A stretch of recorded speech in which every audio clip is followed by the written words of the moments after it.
Three, two, one, stop. That's one small step for man. Contact with a test one.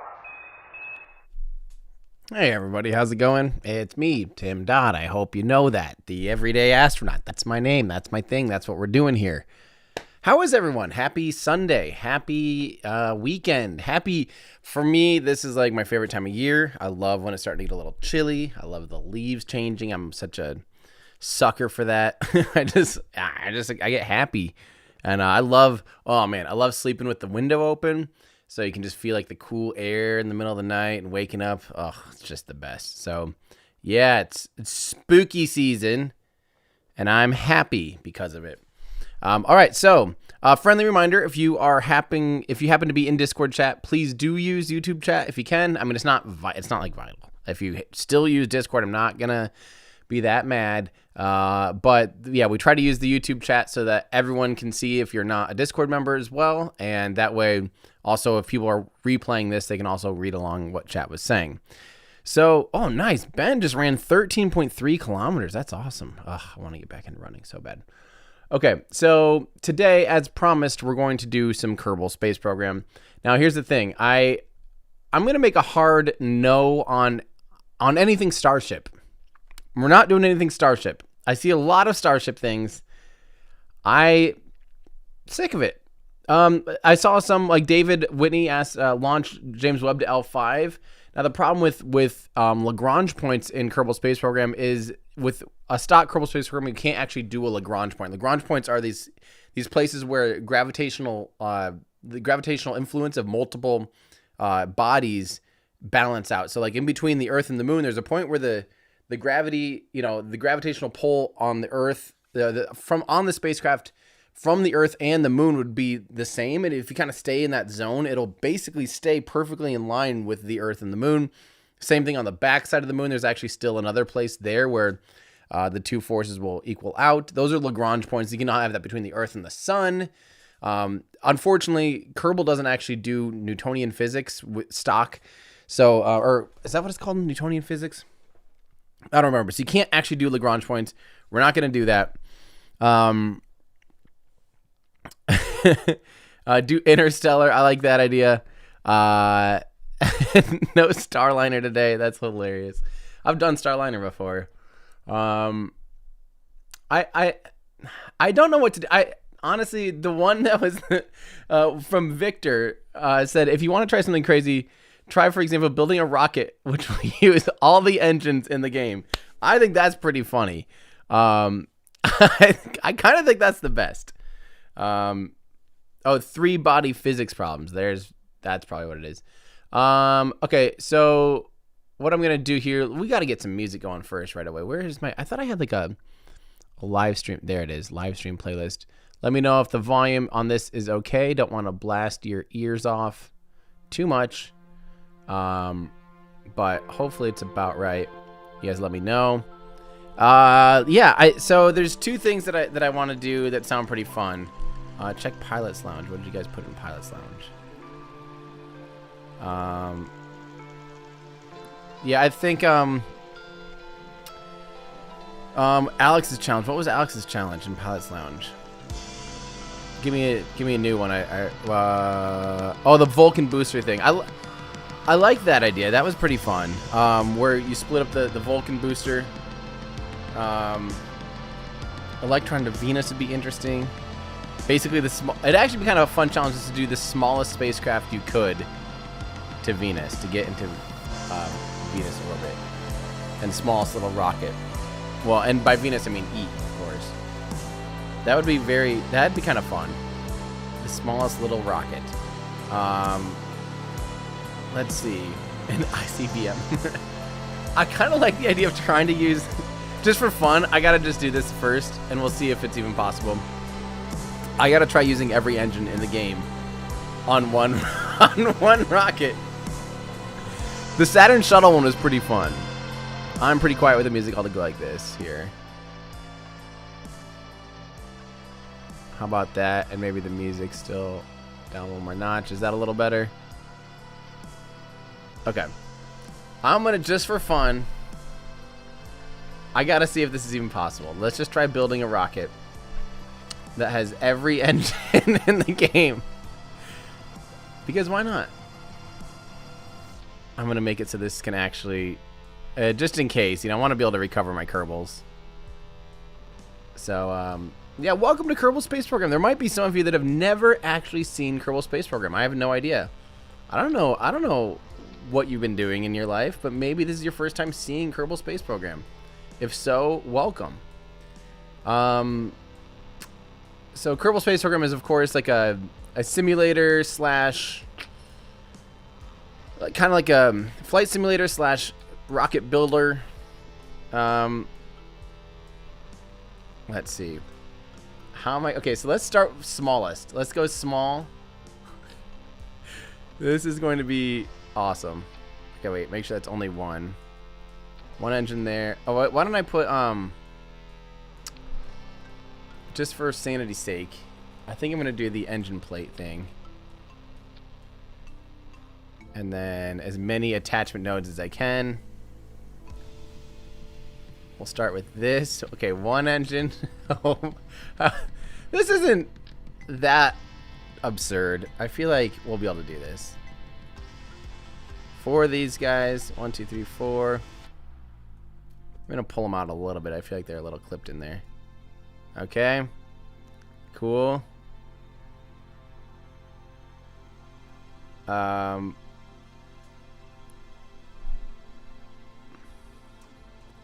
Okay. These will also. This is absurd. We'll do these at stage separation, which I think will make it kind of realistic. Like activate that at stage separation. Cool. Lots of side attached things. Okay. Yep. Beautiful. What's next? Oh God. Okay. Well, what we're gonna do is we're gonna do a hodgepodge of these like this. I'm gonna make some of these on different staging, and then we better put. I'm gonna put also a little service module here with a bunch of ion tanks, storage, payloads, service bay. You're welcome for the extra sound effects, everyone. Those are free of charge. Let's see, what's the biggest Xeon? There we go. Better also do, the best way to do these guys, I think, is to honestly do fuel cell arrays. I don't know how many it takes. We'll say 1 per thing. I don't know. Probably overkill, but who cares? I'll make it so I can turn these guys on. Toggle fuel cell. I'm going to put these guys on their own. Toggle engine. Okay, we're almost done with the upper stage engines. Almost. This.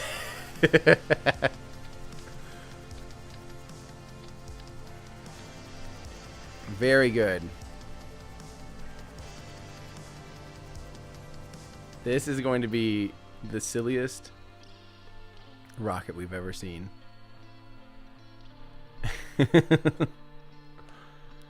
I'm definitely gonna include the twin bores. Yep, I'll have to have those just basically as strap-on boosters, I think. Okay, better stick these guys on. I'm gonna just do a whole bunch of air-breathing engines at the very end. What else should I put on this stage?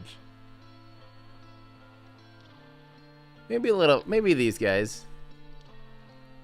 I'll put some. This is absolutely absurd. This is absurd. And it makes me happy. I like that we're going to be lugging around all this extra weight with those ion engines. I'm almost tempted to make the ion engines on their own. That's what I'm going to do. I'm going to make the ions on their own stage. Otherwise, I mean, this is totally pointless anyway. I know it's mostly just a thought experiment.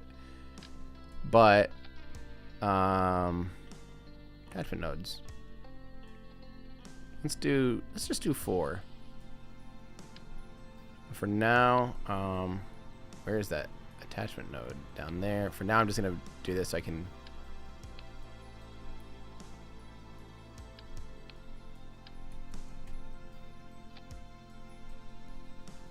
but now I need a little bit of fuel in there, otherwise we won't have... So let's do these for... Wait, I'll put those on the other stage.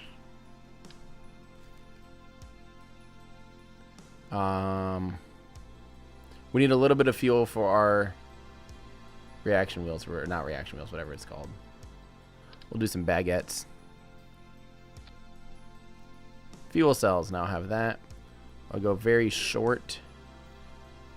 Medium short. Let's go short. Okay. Did I do this right so far? Staging is probably all wonky.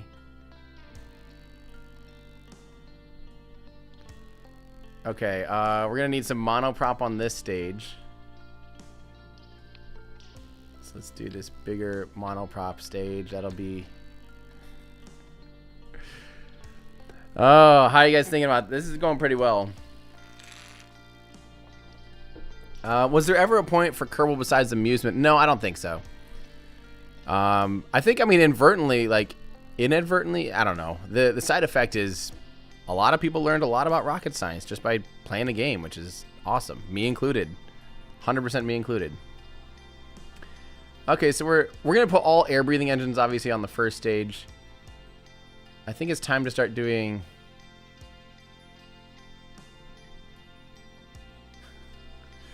Yeah, let's do our next stage. Maybe we should make it bigger now so that we don't... I gotta go the normal way right now. I'm getting confused. Okay. Something like this. Another engine plate here.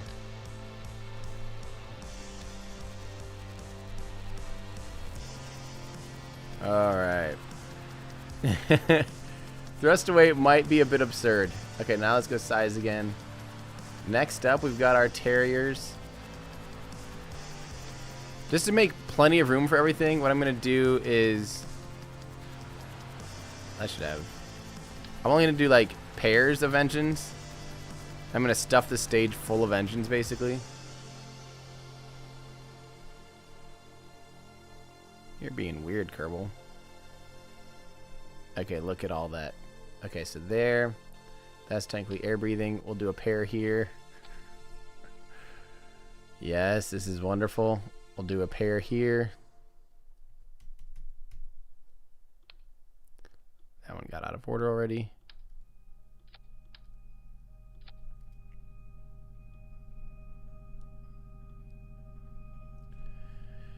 This is one where I'll definitely have to check yo staging for sure.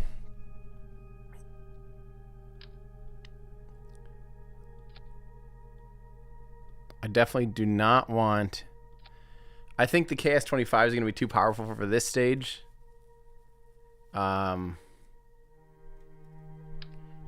So maybe some of these. Okay. I was going to say looking good, but I can't say that honestly. It's not looking good. This is terrifying. This is a nightmare. You know what? Maybe we should have been putting these vacuum optimized engines on this stage. Ones that really aren't going to do much good. Well, we'll do that on this stage. Here we go. Okay, so 3.7. Beautiful. Just beautiful. Okay. Oh, wait. Nope, we did that wrong. Let's go a decent sized tank.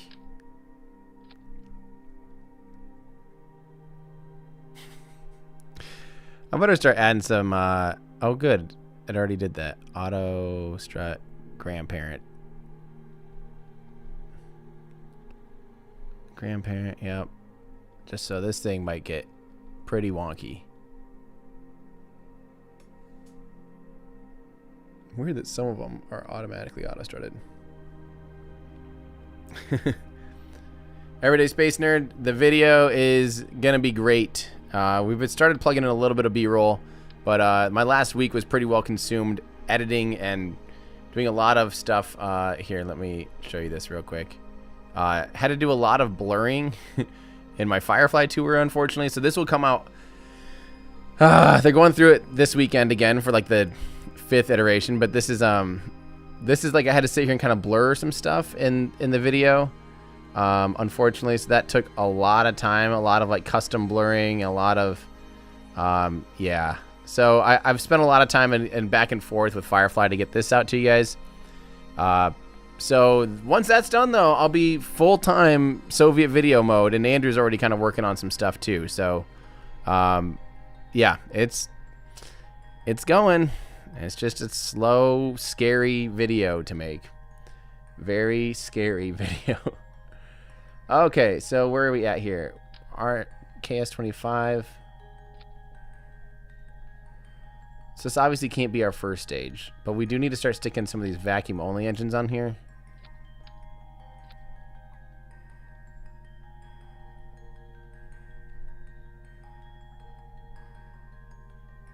This needs to go down here.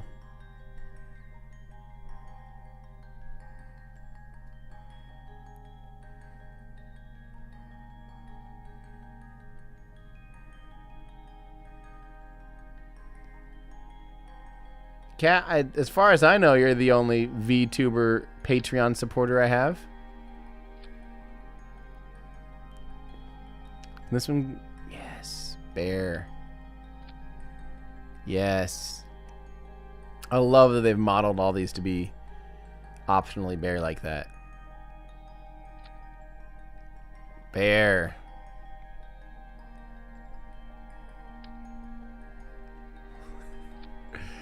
This is properly bonkers, I think. These are really not the right engines for this stage, honestly. This stage probably...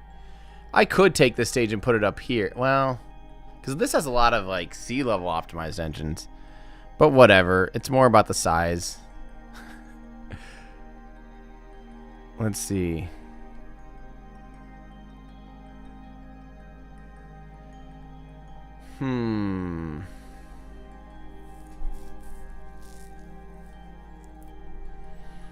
I don't think this will explode. I'm trying to figure out if I should have made this stage actually a bigger one so these engines fit in better. It's kind of funny how they are now. Let's actually do that. I'm gonna expand this stage out quick. One more big ol' thing like this. And then something like that. And then the... Okay. Now I think these engines will fit a little better. 8 to 1. Okay, now how is the best way for me to transfer all these?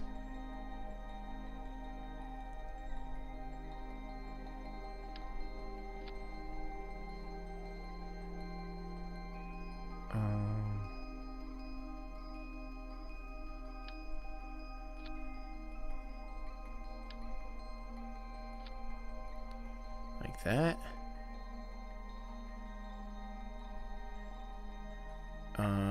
We just need this. Hang on. Okay, I see. We just need this above here. And any of the engines we're putting up in there to be there.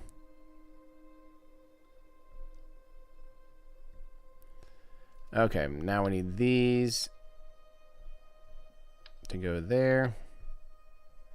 I'll fix the staging on this later. Believe it or not, I have a plan. That's to basically just throw this away so we're not even thinking about it, and then just moving this down here Drag these engines into here. And there you go. Now it's properly staged. And they aren't touching each other too much.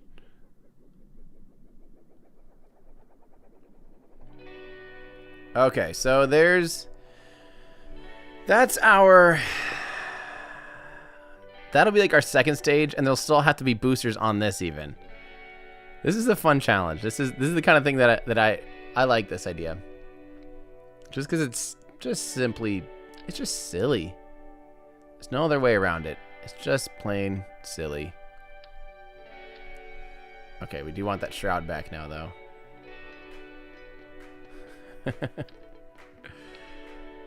Okay, that's looking great. This has to come down here. Okay, this is going to be our last stage, so we need to put all the big boys. Oh, we didn't put the skiff in there? Okay. Oh, or this one. Crap. And that one. Crap. Okay.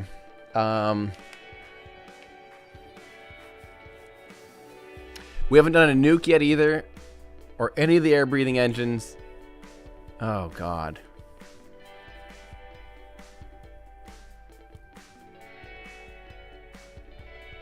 That skiff would really be great on this stage. You know what? I'm going to replace the KS-25 with that skiff.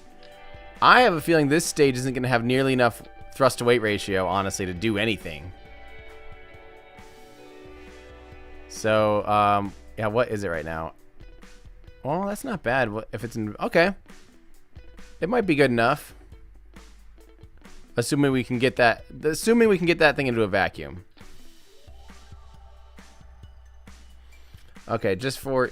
Well, you know what? Down here, I'm not going to worry about... Well, I should always worry. The engine plate makes it so much easier sometimes to transfer engines if you need to. But I'm planning to not have staging for this one. Okay, so we've done that J2. We're going to do mainsail. We did the Wolfhound, we did the Skipper. We have not done the nuke. We need to probably throw that up. Maybe I'll put it on the top. Crap. That's true. I'll definitely have to do some spaghetti and some asparagus staging.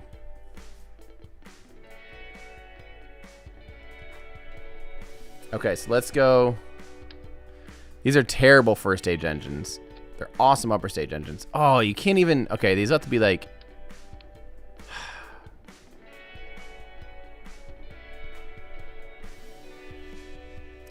You know what? We'll put this in the center. It's just so big. It kind of looks cool, though, I think.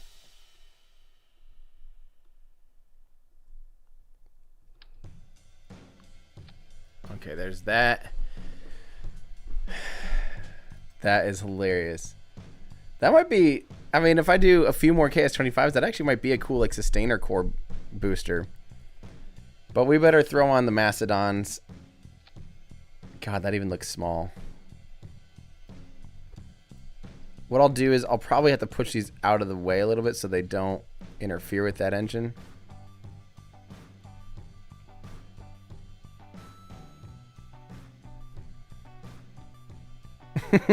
I'm also going to turn off the gimbal on this, I think. I'm nervous that that will be a little too much. What's my thrust to weight ratio? Oh, wow. A nuke launch escape system would be very low thrust to weight ratio, but might be necessary. Okay, so we have all those. We do need mainsail, is that right? We just put in the Caradine Mastodon.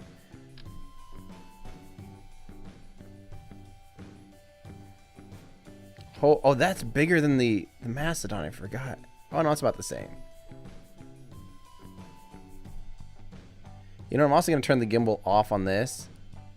And I think for this, too, I'm just going to throw these all in there.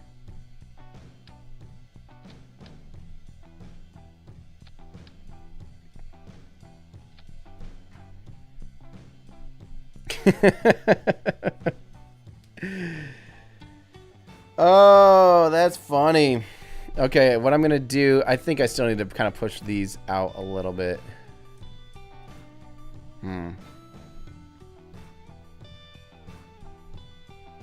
Or just hope they don't run into each other too much. I might do like a static fire test of this thing. That's what I'm going to do.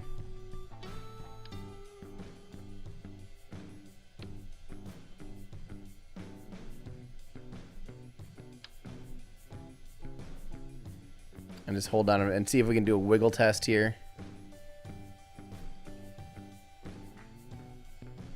We won't get into the second stage there. Let's just do a wiggle test. I should probably have an armed abort system for this. Let's just check it out.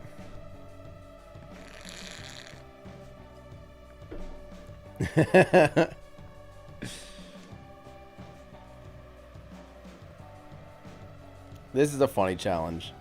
Building a rocket which will use all of the engines in the game. Okay.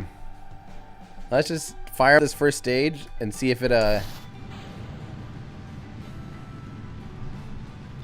Well, we don't have many engines actually doing control authority. That's might be a problem, but they're definitely not running into each other.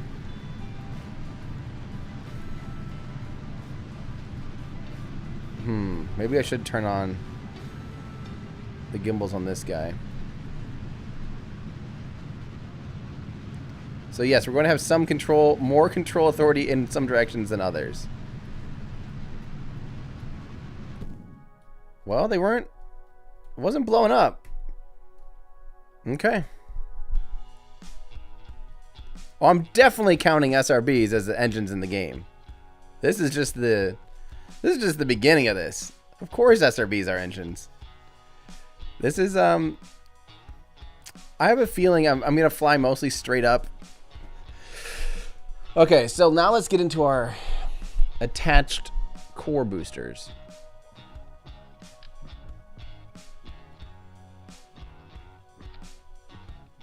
So let's start off with the ones that we haven't done this or the bores. The bores are going to be nasty. Let's go back to size just so we remember. Boy, these look tiny right here. That is funny.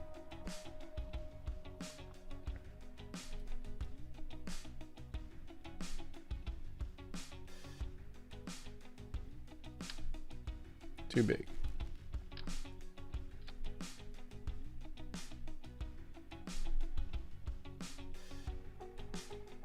I think that looks cool.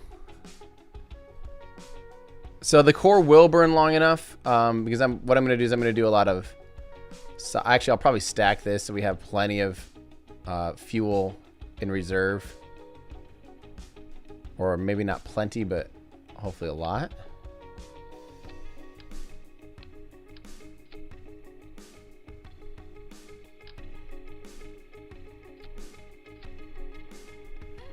And just to make sure we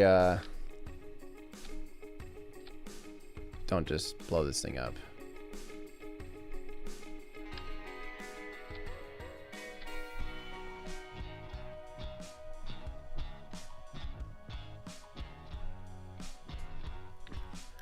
Okay, that's looking good. Now I'm gonna do some other well, maybe I should make it so these boosters detach safely.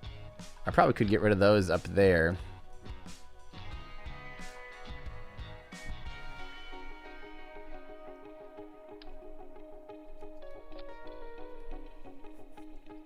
Hopefully this helps. I just don't want to get this thing flying and then have it not detach properly, you know.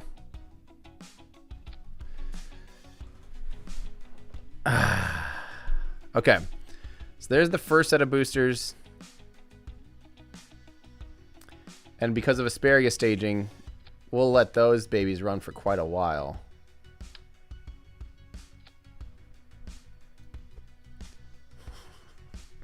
You'll see where I'm going with this. It's going to be ugly at first.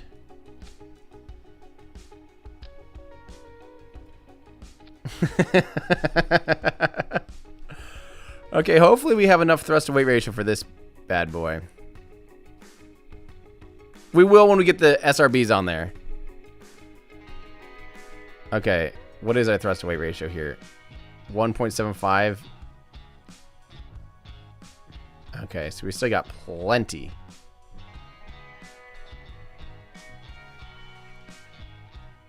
Where did I... Okay. And then what we need to do is... This. This will feed that. This is wonderful. Frankly, this is fantastic. Okay, I'm also gonna add... I'll add another one of these. I just feel like we gotta let these guys run for a while to really make it even worth it.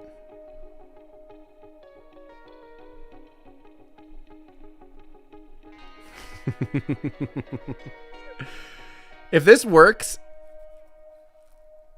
yeah, why is the Delta V? Well, 6,000. I mean, I don't know if I'd call 6,000 meters per second of Delta V low. Almost 7,000. Especially right now, it's about to go probably almost 7,000.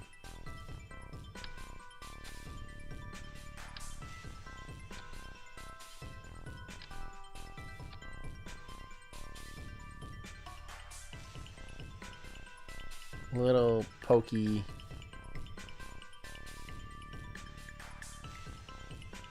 Where's those, God, once the stuff gets all out of order, I'm like, I'm lost. There we go. Very cool. I'm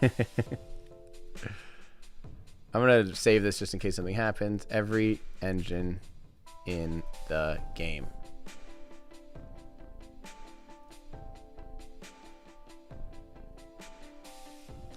Okay, so we still haven't done liquid, any SRBs, or any air-breathing engines. So we're just going to do 2 stages that are air-breathing engines that just are attached and just run for a while. I don't know. It's just going to be all... And then another stage is just a bundle of SRBs together. I don't even care if the burn time doesn't make any sense. We're not too worried about optimizing at this point. But that liquid, with that nuke, we got to get in there. We got to get that nuke in there. I think what we'll do is just a little nuke stage here.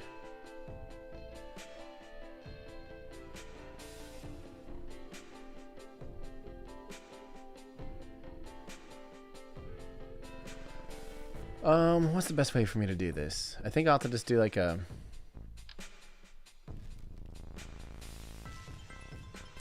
I hate there's not like a 2.5 meter liquid only. That would be way too ugly.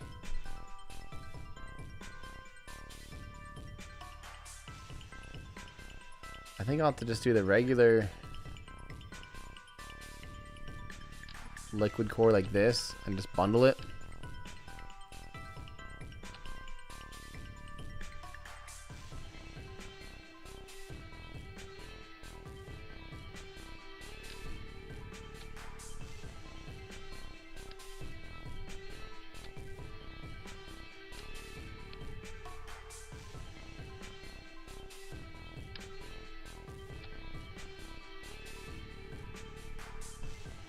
I'm also going to make sure this has some way to control itself at this point.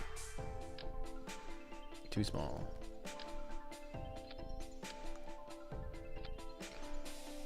Now these I would not normally consider engines, so we're just going to...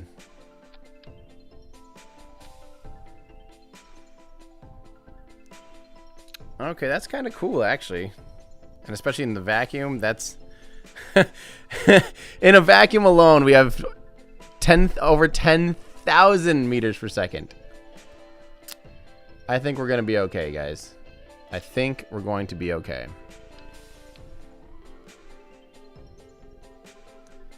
Where's the structural? What's a good way to build from there? Wider. And have it look decent. This? No. This. There's one. Then this maybe? Yeah, there we go. Now the hard part's gonna be not having this thing just blow up. And let's see here. I'll just strut it like crazy.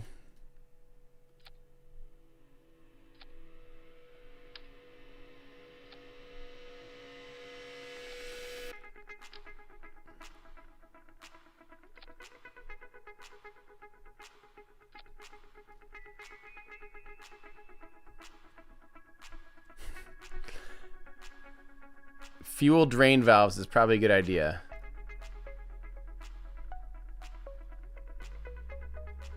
Where are those? They're under fuel.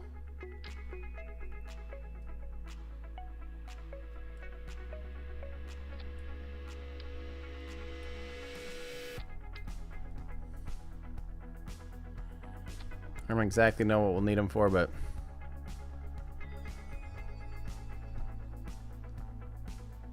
Hi, bug. Why are there so many bugs here? Okay. You know what I might do again, though? Another one of these. So that during the initial aerodynamic forces, we have something else to strut it to.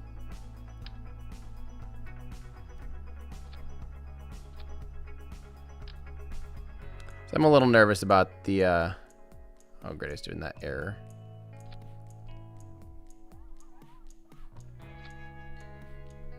Okay, plenty of struts now. Okay, this thing has 16,000 meters per second of delta V now. And we haven't added any SRBs or any of our air-breathing engines. Okay.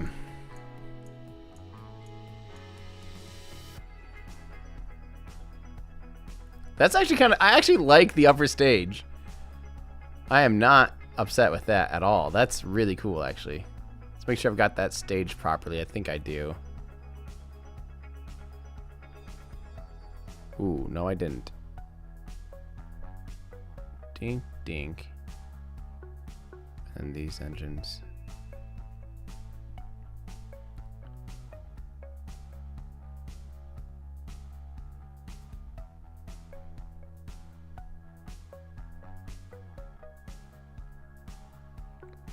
This is all messed up. Check your staging. Okay, those are there. Then we have that stage. Where's my nuclear engine in this? Oh, okay.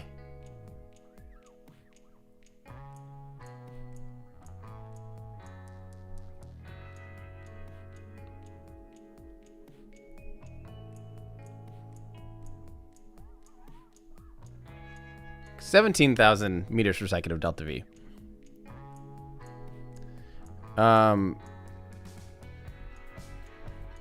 So okay, let's double check this again. This, then to those 4 ion drives, then that stages into the nuke. Then that stages into all of these engines should all be on this stage. Yep, looking good, looking good.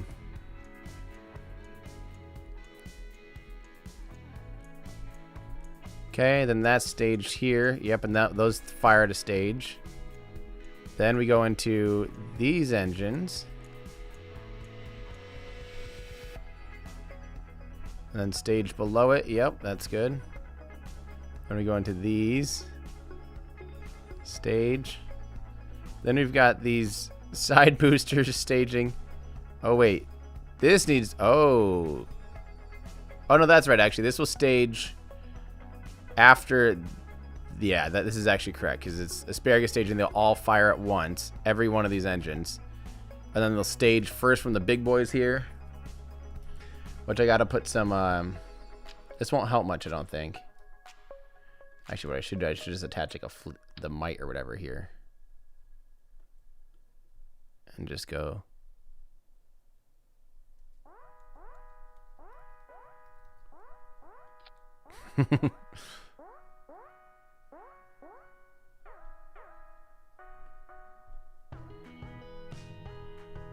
Like this.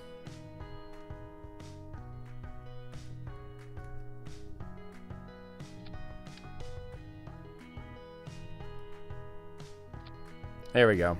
That should make sure these things get away from the rocket in a hurry. And just so it doesn't accidentally flame the thing out too much, I'm going to do that.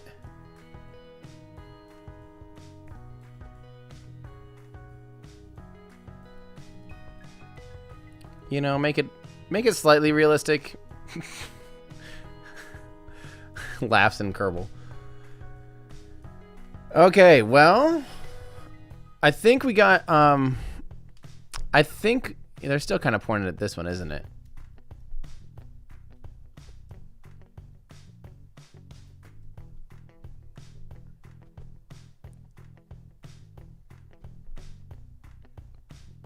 Okay.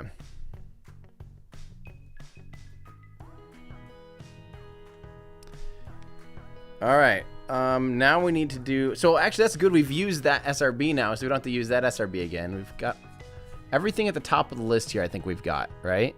Not this, not the air-breathing engine. I wonder if we could get this thing to just run on air-breathing engines for, like, the first bit anyway. I don't think it'll ever have enough thrust-to-weight ratio to do that, no matter how big of an air-breathing array we have on this thing. For once, I'm not mad that it actually went sideways. That looks kind of cool.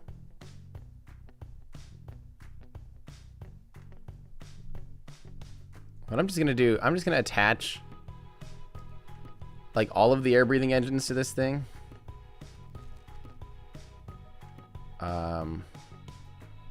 I think this is still probably the easiest way to do it. Just at 3.75, that's gonna be slightly too big. 2.5. And actually, just to build this really easily, what I'll do here is just, so I don't mess this up,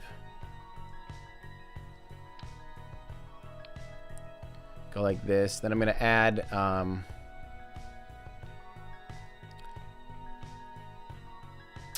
the air breather here, an air breather here. This guy in the middle for fun. We might actually, I might go, I'm gonna go 3.75 and just expand that stage out a little bit. Give ourselves a little more breathing room. Okay. Actually, for this, since they're in pairs, I'm gonna just do one of each of these air breathing engines.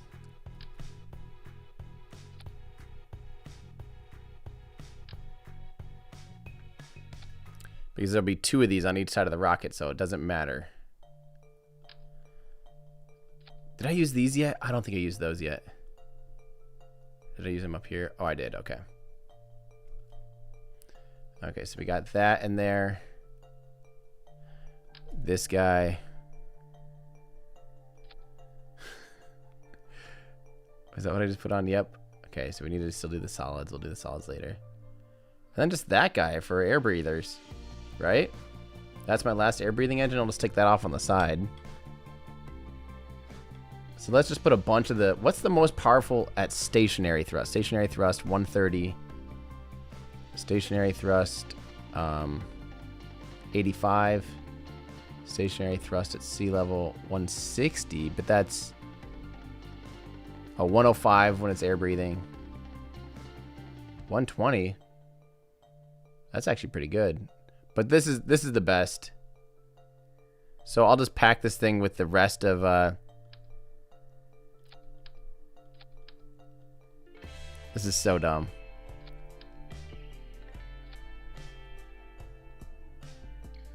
I don't love the way that looks. I want it to look a little more intentional.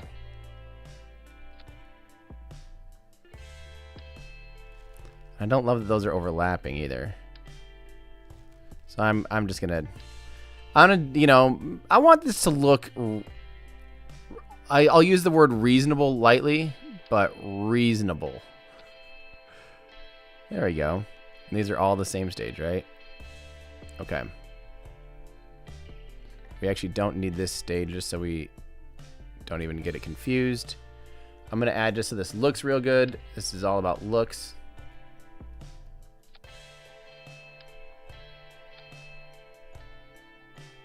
Okay, so that's our air breathing stage. We need to put a nose on it. For that, I'm just gonna do, where's that weird thing that converts it into like a, oh yeah. Nope, that's asymmetrical. Isn't there a version like that that's like not weird? Shouldn't it be almost the exact same size as that too? Where is that one? Isn't there a version like this that is down the middle? Aha. Oh, that's only 2.5. Okay. So I'll have to go like this. And then I'll do this thing then, just so it kind of looks different, like an air breathing stage. Now I got to add an absolute crap ton of air breathing engines too. You know what? I don't want all these. I'm just going to put these guys up here.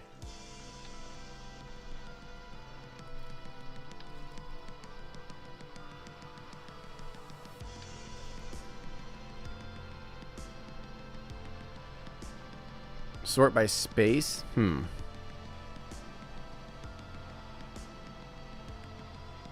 don't know. Is there? There's not a way to sort by space. Okay, just so, I don't want liquid fuel to drain. I am going to keep this segregated, and I don't care that there's oxidizer tanks that aren't being used, like this. And this will have no oxygen. Now we need to just give it a ton of, we'll just use the easiest thing. I'll just basically surround this guy with, where is that? The air scoop thing that goes on the side. There. It never looks like, I feel like it never looks like what I think it's going to look like in the thing over there. Okay, 1, 2, 3, 4, 5, 6,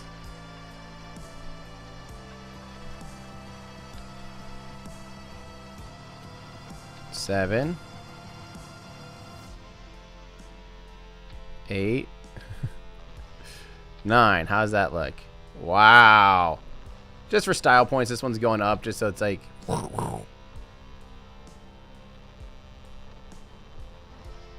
Alright, what do you guys think? That should be enough for those air breathing engines. Now we got to add that one like this. Oh, that's amazing. That's our air breathing stages. So we're going to fire those up at sea level right away. And then those will probably just have to be ditched as soon as it's out of the atmosphere, basically, you know?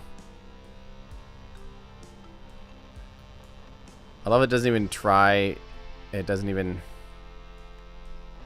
try calculating that it's going to produce anything.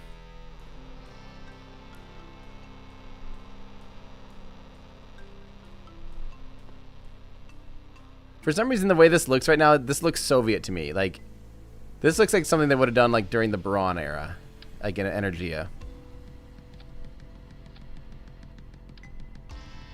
There's still nothing quite like good old manual struts, honestly.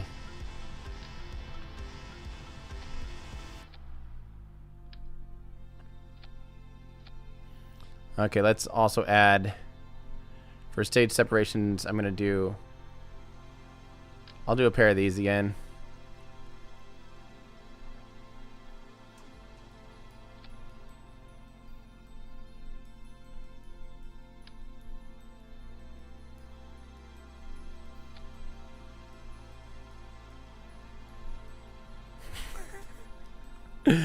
Oh, man.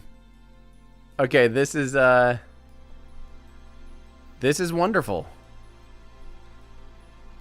Yeah, so we'll get those air breathing engines totally fired up on the ground first, and then light the core stages. They're gonna run out of steam so quickly. We're gonna be above the atmosphere so quick. Definitely not excessive. Definitely not. I like these stupid side boosters that are there to help support the upper stage. Okay, let's now we got to do our SRBs, huh? This is where things might be getting... This is where things just might maybe be getting absolutely absurd.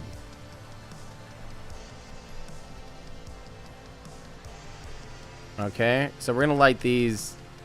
I'm going to see if we can get off the ground with just SRBs.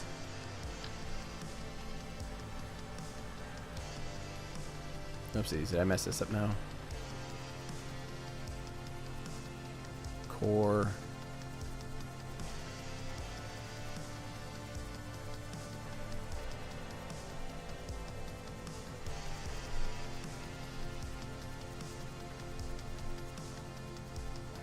SRB.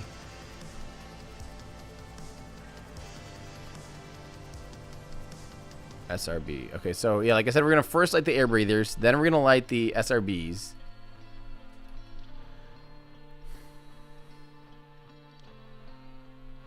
Okay, then this one. Maybe just to make sure all the thrust isn't totally going berserk here. I'll put caps on all these at the end and tie them all together and stuff.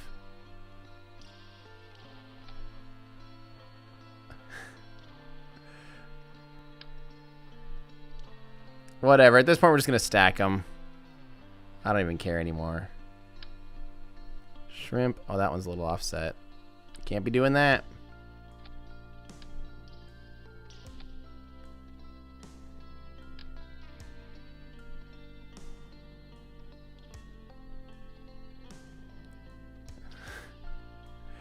I hate this. This is so utterly ridiculous. I actually don't hate it. I love this. This is fantastic. Okay, this is the last engine, I think, guys.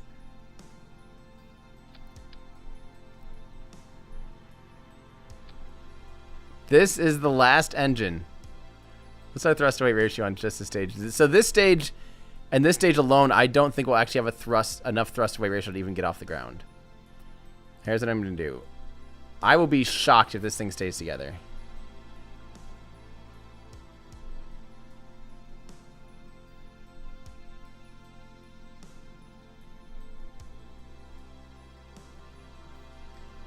Okay, let's cap these all off so they look nice.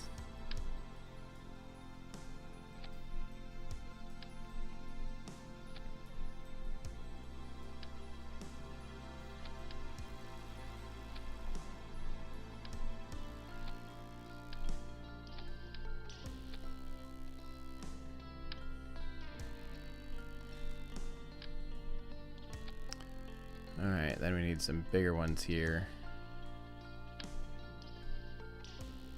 Too big. 2.5 there, 2.5 there, and hopefully there's like a 1.8 somewhere. Yeah. Okay, let's still manually strut some of these up.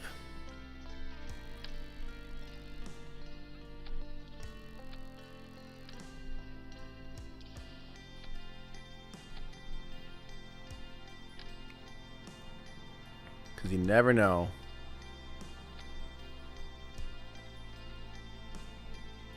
Why didn't I just go like across on this one?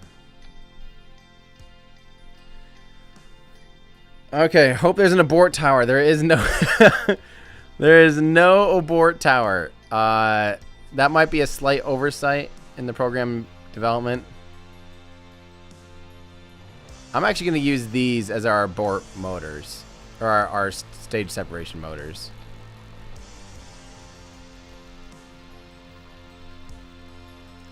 But I want to flip them the way that doesn't make them make them crash straight into the rocket.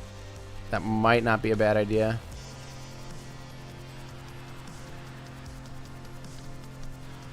So maybe I should even do it like this.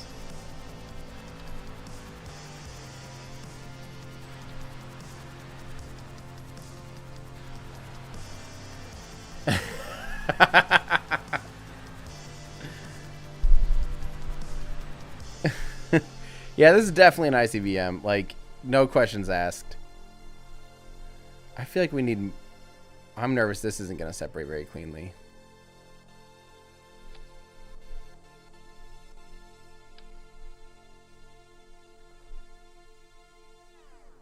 Oh, that would have been a little wonky.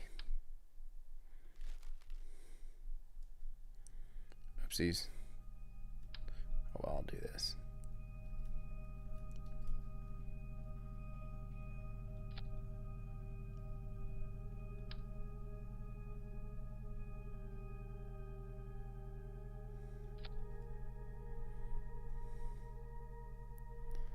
Okay, separator, separator.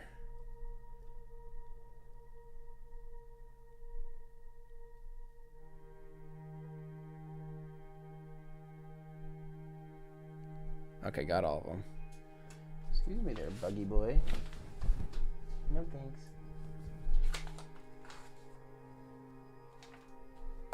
Weird, kind of gross bug. Ugh. Okay, I think we're ready. I should probably put a traditional abort tower on this thing. I feel like that's the right thing to do in this situation.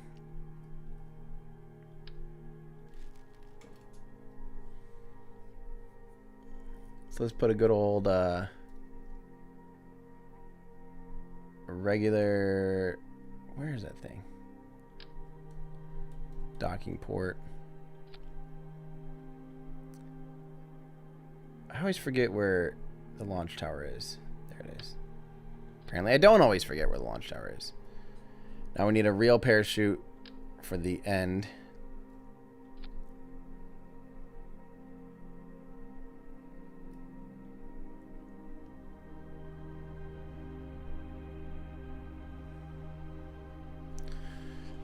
Port enable staging. That's what we'll do. We'll just enable the stage.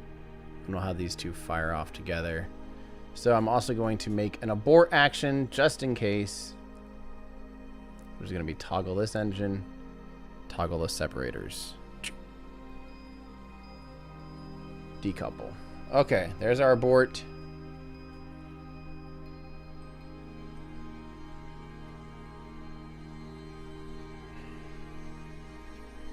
Okay, let's start beefing this up so it can sit on the launch pad without exploding.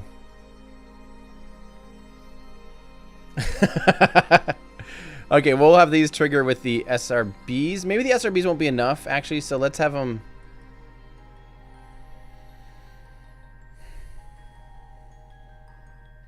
Let's have them trigger with the main core.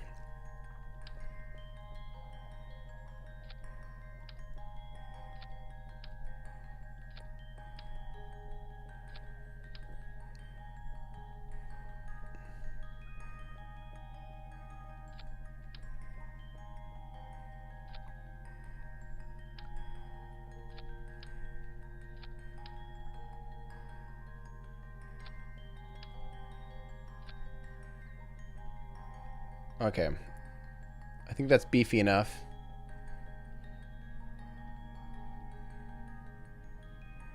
Yeah, I've got fuel cells and fuel up in there to be able to be run for those ion engines. Okay. Well, my friends, I think I'm going to save this. Go to the bathroom. And then let this baby roll. What do you guys think? Okay. I will be right back. Let's go full just... Where's the full screen? All right. Right back, guys.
Okay. I think it's time. This doesn't look that absurd. What song is next? We gotta have a big epic song right now. I think it's actually Moon Dance.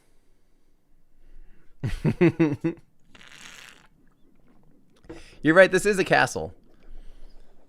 What's a more epic song? What's like a big... Go for Liftoff. I think it's a little better. So, while this is going, I'm gonna... Uh-oh. One is staged wrong.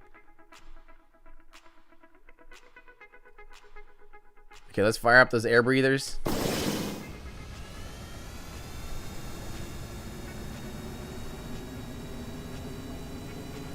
Thrust to weight ratio 0.05. Okay, good thing we're not relying solely on those air breathing engines. 0.06. I think we're losing some of them. They appear to not have enough. We might need more of these air intakes, but whatever. Let's... That doesn't matter compared to the SRBs. Let's get those running. And 3, 2, 1, let's go.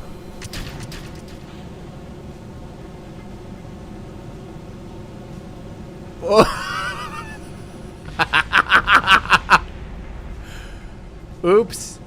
I apparently staged that a little wrong. Potential debris strikes, but you know what?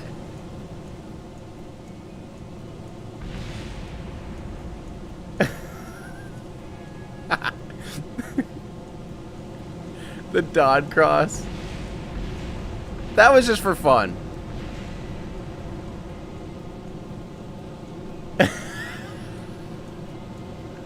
How on earth did it survive that? What did I do wrong? I still have some of the SRBs. I think they just detached. I think they're just too strong. And it ripped off of the mount.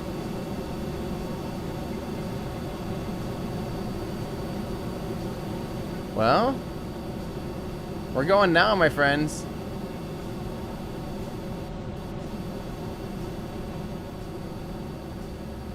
We are going now. What's supposed to deploy next? Okay, the SRBs.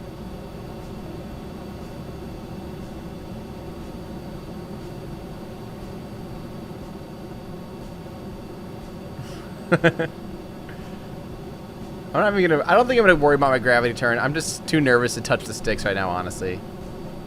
I mean, maybe a little bit of one, but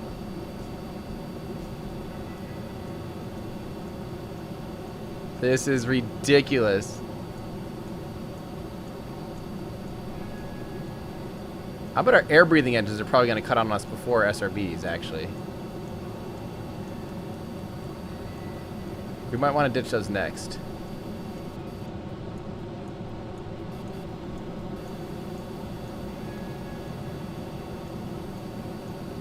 They're gonna die out probably around the same time. We still have some solids running. Some solids running a long time. How are the air breathers still going at... There we go. Now they're starting to peter out a little bit.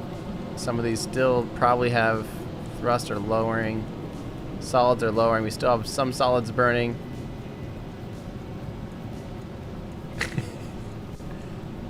I'll bet you our air breathers are just about done. Here we go. We're going to stage them pretty much all back to back. Okay, goodbye air breathers. That did almost nothing. Goodbye solids.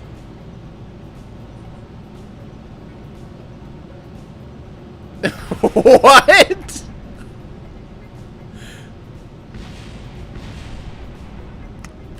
We are go for an abort.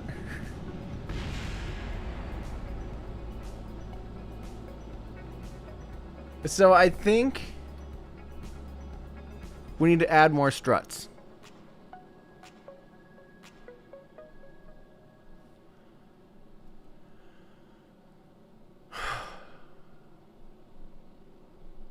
That was properly Pretty good. Really not bad, actually. All things considered. Okay, let's... A lot more struts. I don't know what happened to those side boosters.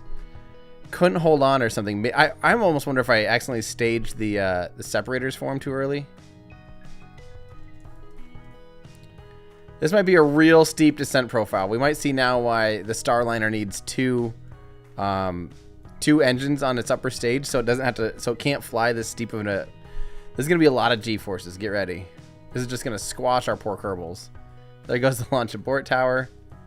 Watch this G meter here down here by the nav ball. They're gonna get squashed.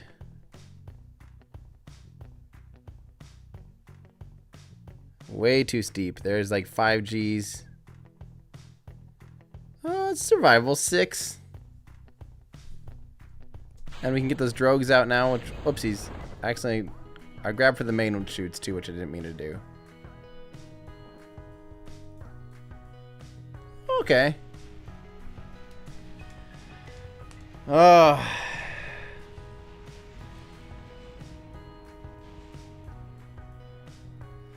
Okay, what I think I'm gonna do, I'll rebuild it.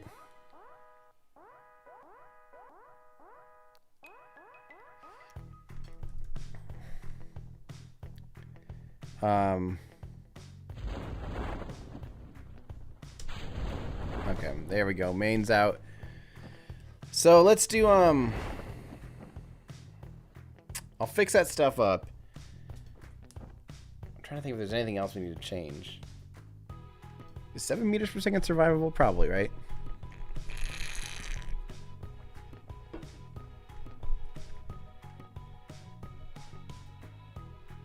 I'm glad we put an abort system on there, honestly. That was the right time to do that.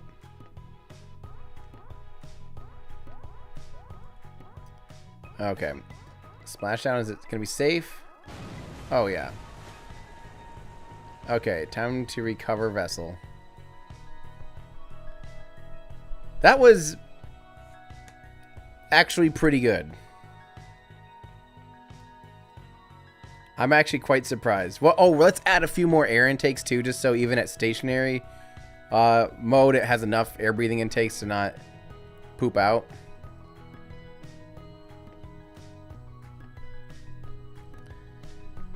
And then I think let's swap around the staging. I'm actually disappointed with those fleas. They didn't do much. So let me think. I'll have to add, I think, more of those to separate. So what sheared off? I think this sheared off, right? Yeah, this whole stack was way too powerful. Just sheared right off. Okay, so we need more of these.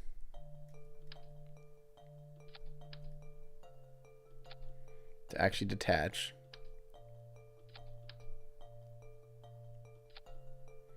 We need more of these.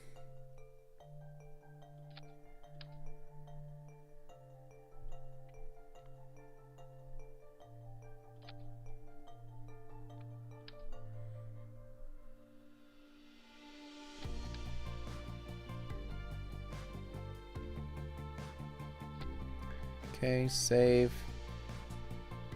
Then we need... Okay, so did I actually stage this wrong, or was it just too much force on it? So I think when I let go of that...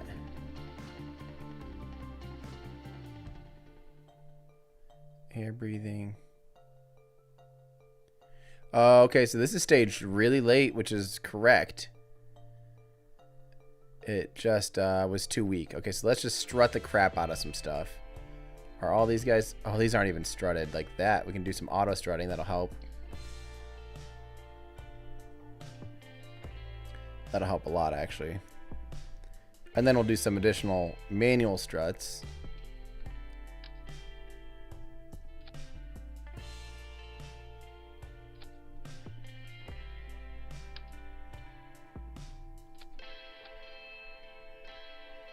That's funny because it is actually pretty well strutted up. It's got struts all along it, but apparently it wasn't enough. We got struts up and down this stage.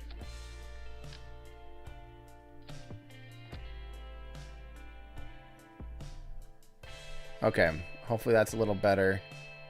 I was surprised that happened, honestly. It wasn't this stage, right? Oh, this thing's gonna need more of these for sure. If these couldn't pull that thing away.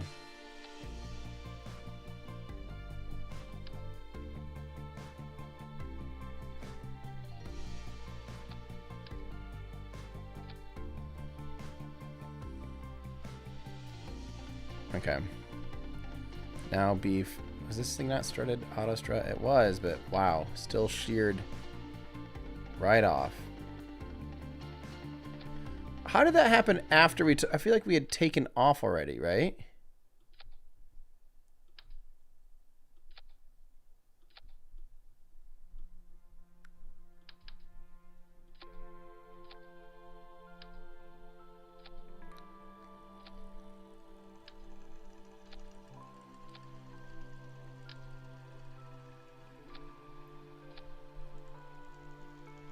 Just lots of struts.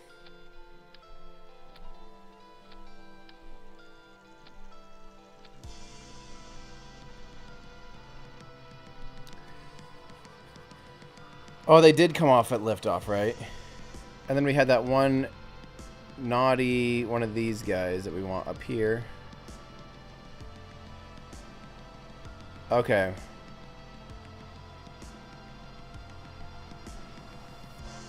Think that's beefed up enough now? Auto strut. Auto strut. You know what? For this, I might actually just go heaviest part. I think some of these just might need to go heaviest part. The Kraken doesn't always like the heaviest part, but whatever.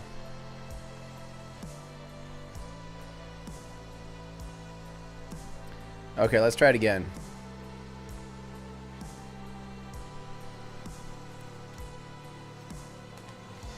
Woo!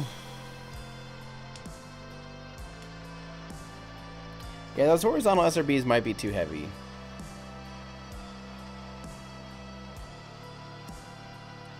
I could change the burn times. I could. Those ones that burned really long, I probably should just whatever. It was funny that the SRBs and the air breathing engines all kind of died around the same time. Okay, I'm gonna start this song over. I feel like this is a good song for. Here we go. Air breathers.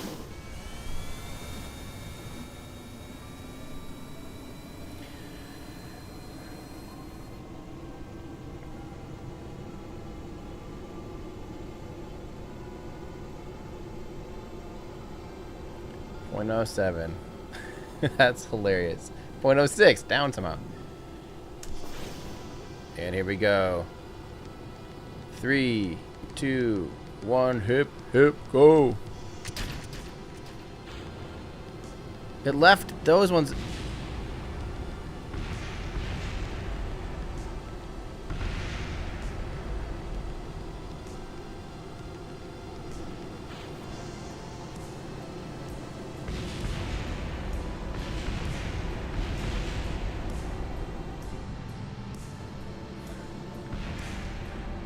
Let's try and fly this thing out of here still.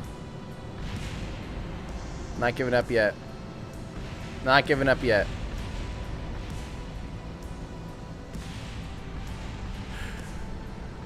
Not giving up yet. We are Astra-ing ourselves out of here. But now these are going to burn unequally.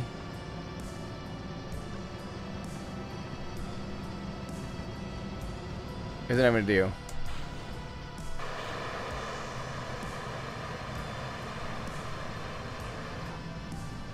Look at that rogue booster up there. Well, I mean, we could easily get this thing to orbit. I think. Let's check the rest of the staging, actually. I shouldn't say easily anything at this point. Should have learned my lesson there. But it's pretty strong. It survived that. It's still a little wiggly and stuff. It's normal. I am flying this thing like I stole it, so I get it.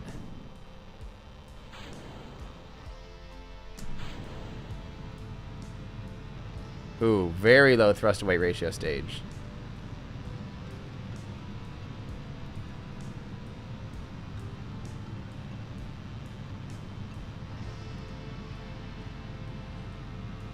That was awesome.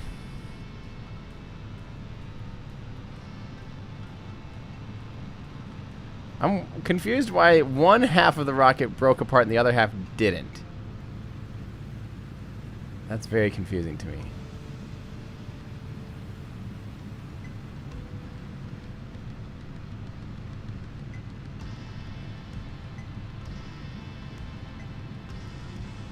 Wow, this is a long burn time stage. 2,000 meters per second in just this stage.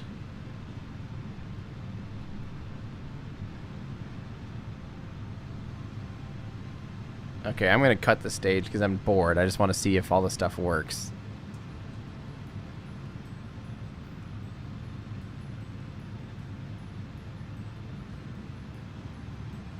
Yeah, because we have... Oh, let's burn a little while longer.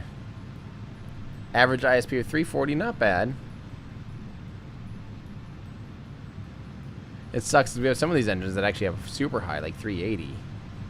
So which ones are really bad right now? This one's pretty high. 350. 320, that's not great. This big guy, 330.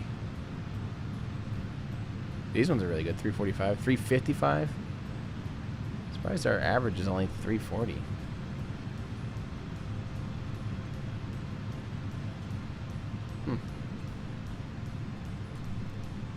Okay. Let's cut the stage off at stage separation. Or at the song cut. Boom! That was not quite timed right. But you could imagine how that could have gone. I hope. This is a high thrust to weight ratio stage. 2 and only 315 seconds of specific impulse. This seems backwards.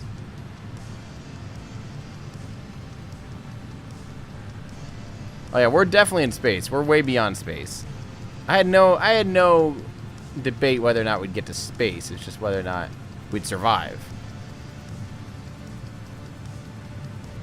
Okay. Let's test out each stage. So we're going to park ourselves in orbit here. That's cool. Foliage motors. Let's get out to our high point.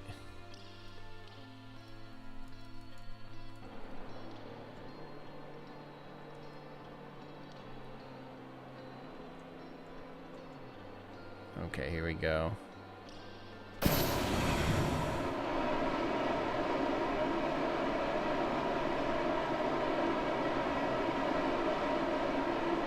Electric charge. Do I still have ion thrusters down there? I do. What?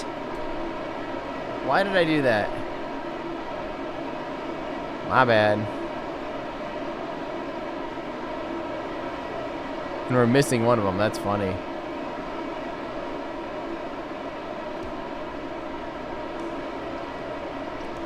Okay, so this stage works. You can probably get rid of those ion thrusters and replace them with something a little more efficient. Stupid monoprop thrusters.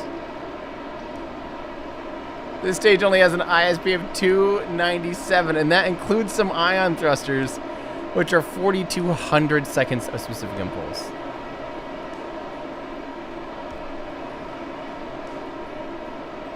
Okay, so that stage works.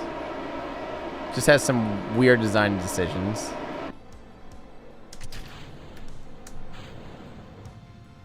Okay, the shroud kinda... Maybe I'll get rid of that shroud. That might be cool anyway, to see in the nuke there.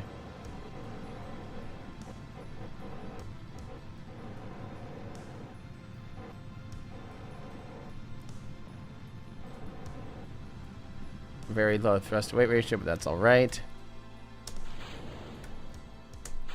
Lastly, this guy. An even worse thrust to weight ratio, I'm sure.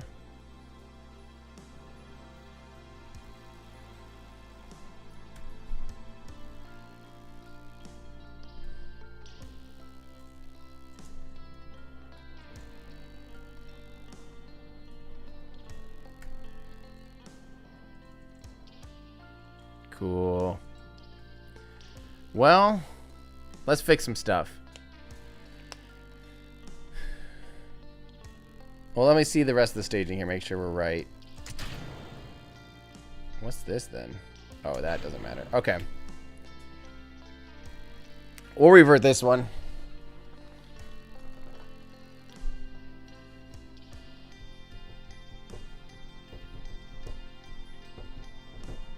So, let's see. Okay, so we are missing a... We for some reason have ion thrusters in this stage that we just don't even need at all. God, I'm so afraid to touch anything in here. I'm going to try doing surgery from below. Let's just get rid of all these. I'll probably just go like this. Make it easy on myself. Okay. I'm going to just lower the amount of... Well, no, I'm not. I'm going to put these down here so we can actually use up some of that monoprop. What else is there? Okay, so it was still breaking apart somewhere down here with the launch. Why was that happening? I did not like coming off of the launch mount.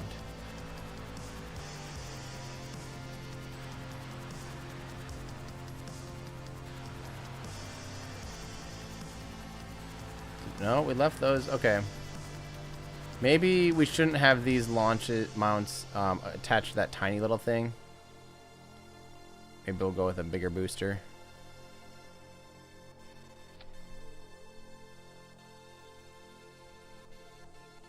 Maybe let's stick these like...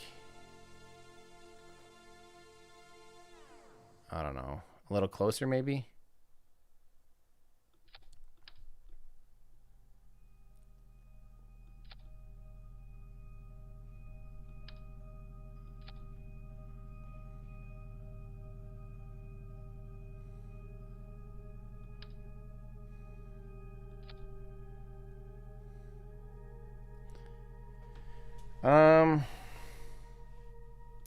Yeah, that's what I'm thinking. I might have these SRBs just so far out there. A lot of torque on them.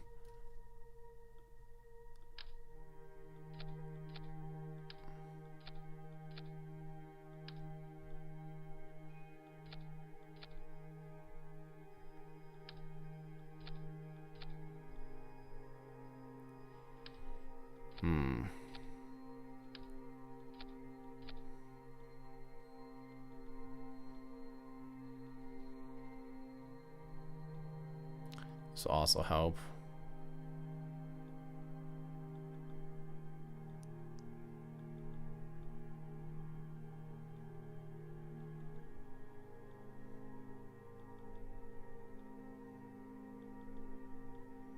Okay, now we're getting somewhere.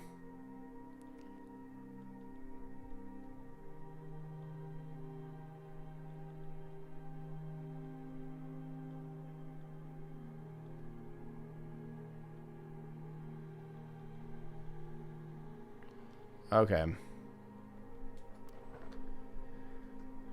Hopefully that's about right now. Yeah, this is more than a monstrosity. This is, Hey, why did these detach? Did this thing also detach? I feel like we still haven't seen it fly yet at all on... with these guys anywhere near anything.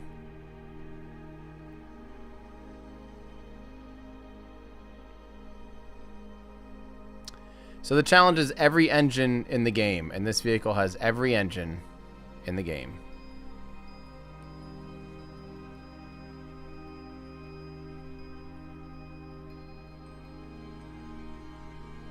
Okay, let's see if that works. Yeah, there were still some flameouts, weren't there? You know what? I'm going to add more of these for fun.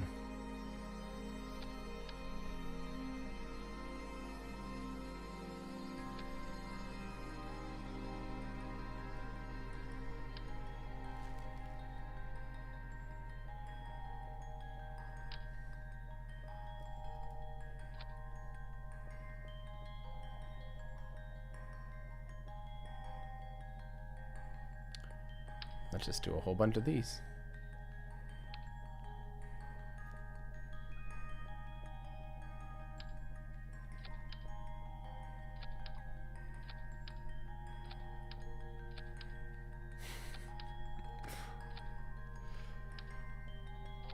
All right. There we go. I think we're ready. I think we're ready to try this thing again for the 30th time. Third time, I guess. That's not that bad. That's probably going to run into those engines. Let's put these over here where it's a little more.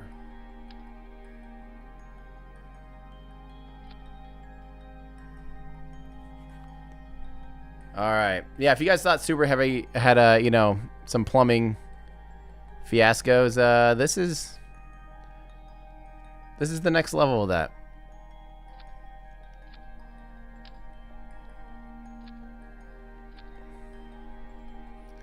Okay, this might be one of my most Kerbal rockets ever, and I'm very proud. Okay. So let's do one more brief overview. Every single engine in the game is on this rocket. And I think we're good to go. I don't love that I'm staging the solid rocket boosters differently than the detachments and stuff. They shouldn't be burning first, but maybe I'll just go really quickly back to back. Let's load. Let's go.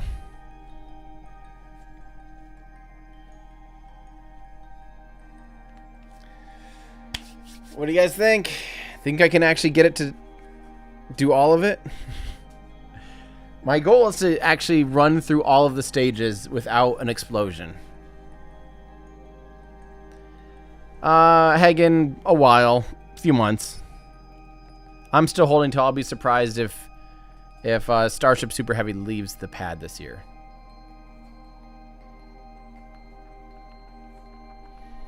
I think the hardest thing I'm dealing with right now is why, for some reason, it's breaking apart on the pad.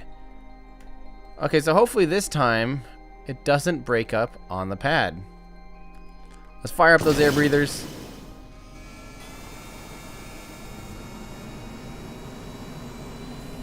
Hopefully we have a little higher thrust to weight ratio now. 0.07, 0.08. Not bad. It's funny, we're only producing like 2.5 meganewtons of thrust out of these things. 2.6, there we go. Now we're getting something. We should probably let them breathe for a while. 2.8, 2.9. Oh no, flameouts. We're still having flameouts. We better get moving. I think movement will help. Here we go. 3, 2, 1, hip hip.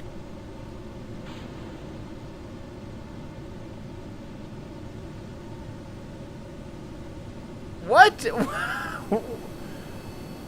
Where did you come from? Where did you go? Where did you come from, Con? How are these SRBs just randomly letting go sometimes? Just one. We had one rogue. Look at that thing.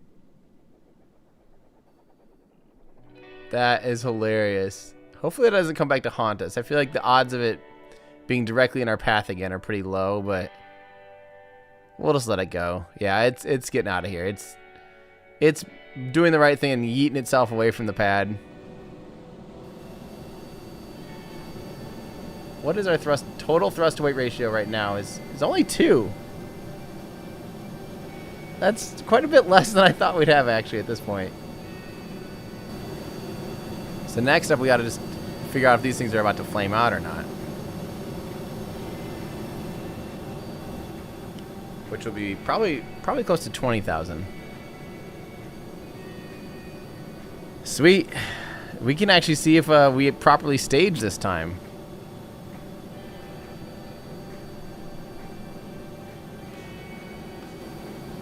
This is a flying Disney castle. This really is a flying Disney castle. And I love it. Okay, the air-breathing engines are starting to get a little weaker now. But that's okay, because the SRBs are getting stronger.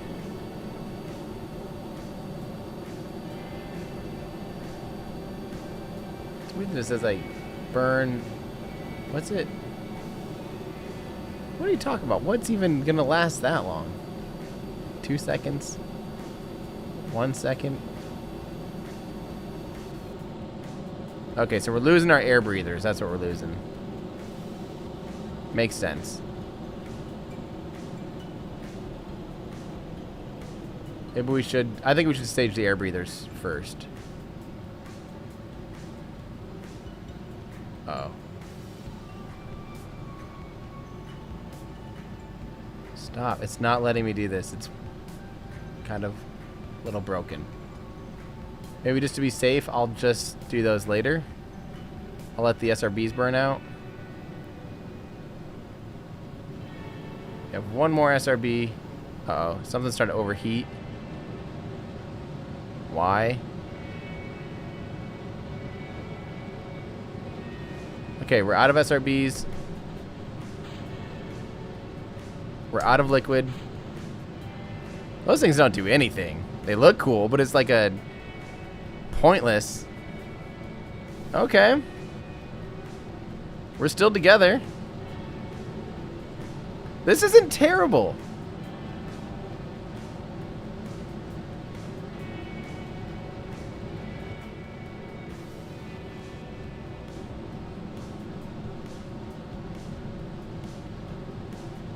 So I think these little flea ones or whatever, these tiny ones are just, they're way too weak.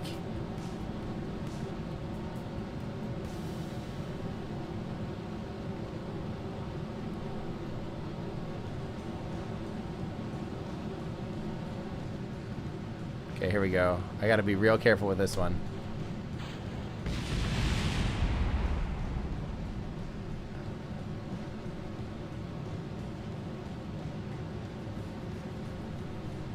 Kind of worked. Okay, now these... That one works great. Okay, so we can't use those little flea ones or whatever they're called. They are not even fleas. Whatever it was real bad.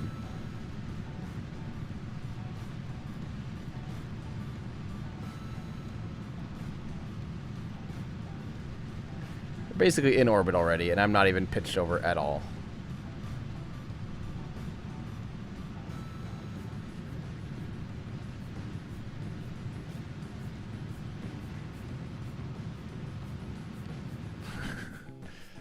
Okay, we're gonna actually do our next burn up at near Apoapsis, so we can let that stage burn on re-entry. Bye, Kerbal. Kerbin. Bye, Kerbin.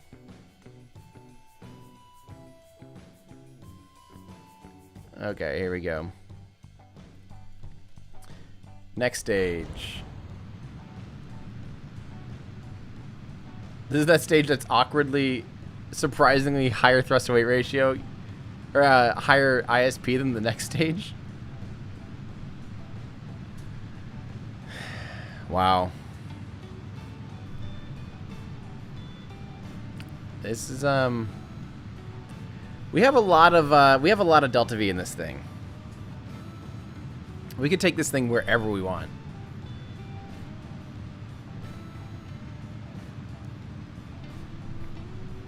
Wait, yeah, and we still have 13,000 meters per second.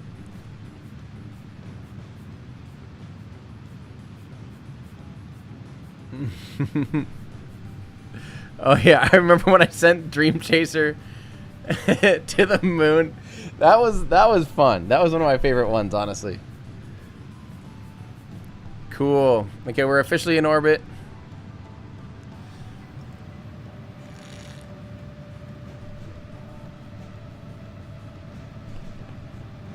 Let's do it. Let's park ourselves in an 800 by 800, and then we'll look at. We'll just see what planets we could just fly by randomly.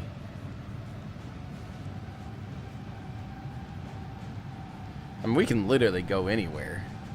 I think we got enough Delta V to go pretty much anywhere. We could almost do a tour of the solar system. What's all this junk?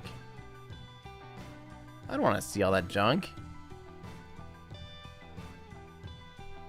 Yeah, I'm actually going to go to the tracking station.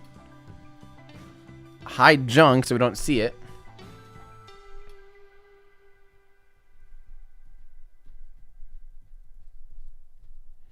Okay, I don't even know where Elo is. I forget. I don't think I've hardly ever visited Elu.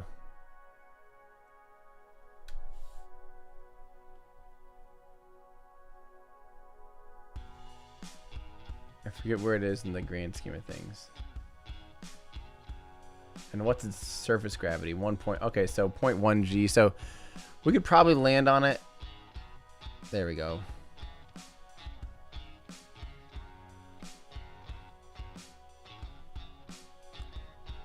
Okay, where is Elu? Is that this guy? Isn't there like a window planner now? Alarm clock. Create an alarm.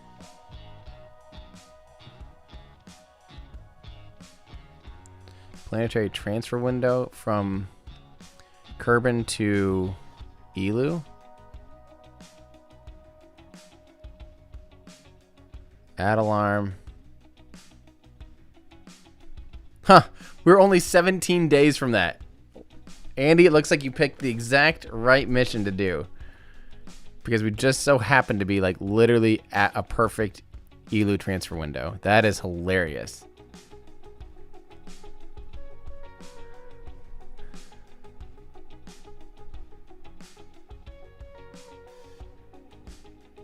Okay, let's hop back into this thing and start planning our thing. That's hilarious that it just so happened to be like perfect alignment with Elu.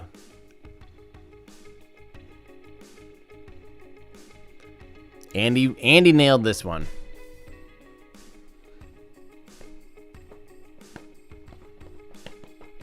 I still wish I would just have some solar panels on here. I didn't even put one on. I mean, we have electricity options. But yeah, solar is always a good idea. Okay, let's do that Elu transfer window. That's going to take a good 2,000 meters per second, probably, maybe a little more. So let's go about here-ish.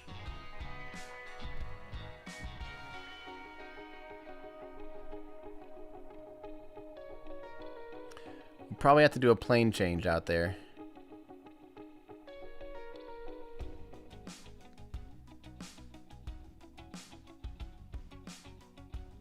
Okay, so this one will be 2 burns. And then we'll do a plane change. Actually, I don't need to go quite that far. God, that plane change is going to be expensive.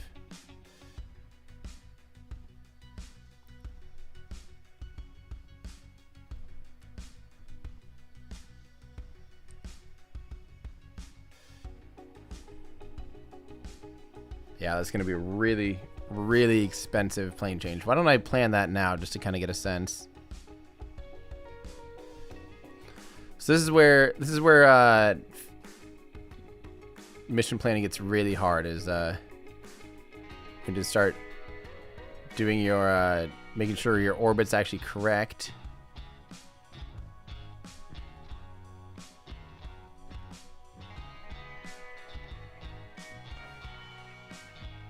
Oh, look at that.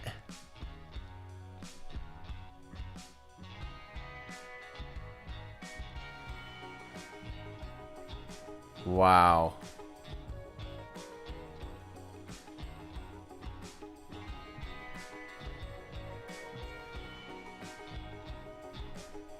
If that isn't almost perfect, I don't know what is. So we gotta make sure we can still nail this. Nope, other way. Jeez. Elu's kind of hard to get. Oh! Okay, that's not great. Better or worse? Better. Better. Worse. Better, better, better. Much better. 60. 58. Okay. Wow.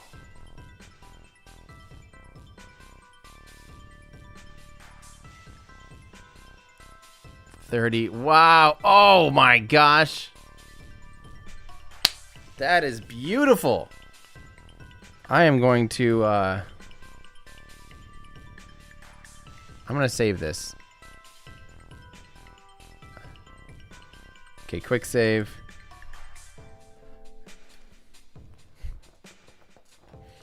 Okay. Here we go. 2,200 meters. So we're going to actually have to stage in the middle of this. We might be replanning that other one because we're going to stage in the middle. That next stage is actually a little bit higher thrust to weight ratio. So it'll change the burn time a little bit. So we're going to start our burn slightly late. Just a tiny bit late. Because it's not going to be taking that into account.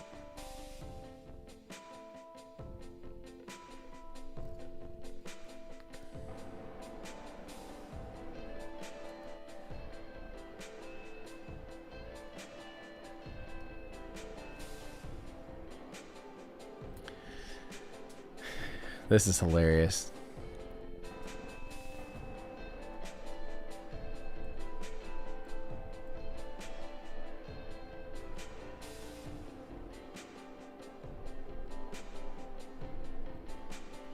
I'm gonna make this be the priority for this. There we go. So I really don't want those one engines are really annoying. These monoprop engines.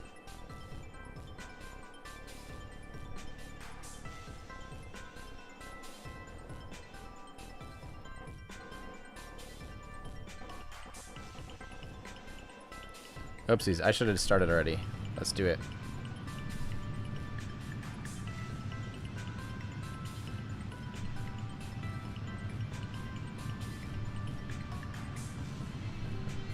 Yeah, we could lose the launch abort system now. I don't know if I want to do it while we're burning. We'll do it at stage separation or something.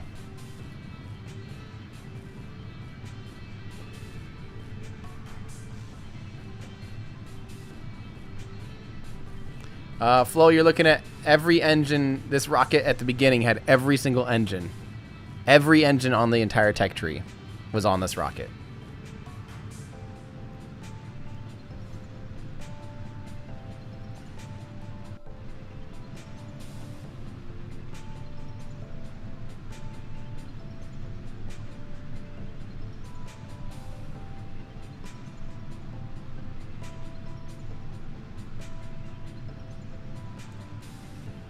Okay.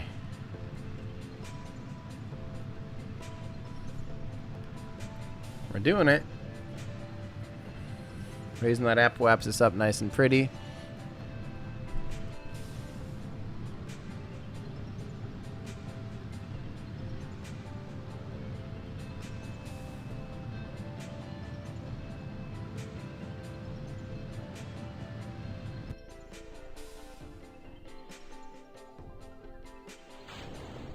I'm gonna make sure we don't just smack into our launch abort tower, which we are.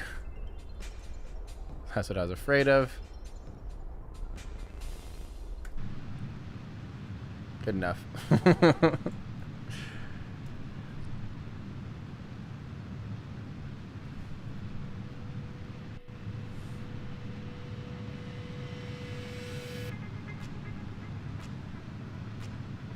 Now I wish I would have put landing engines on this thing, honestly, or landing legs.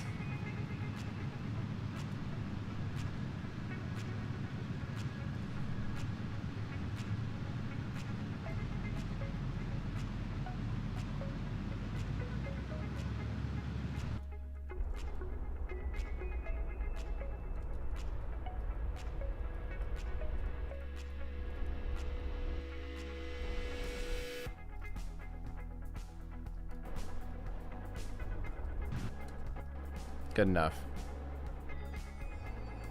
Only 2 meters per second off. Wait, how did we almost get an approach without doing our ascension node burn?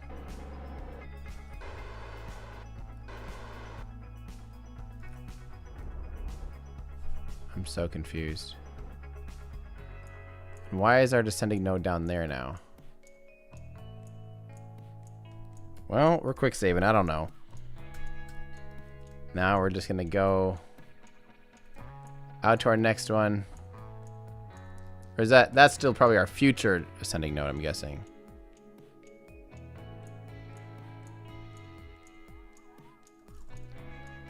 Okay, so we're going to have to tweak that approach on the next burn, but that's easy.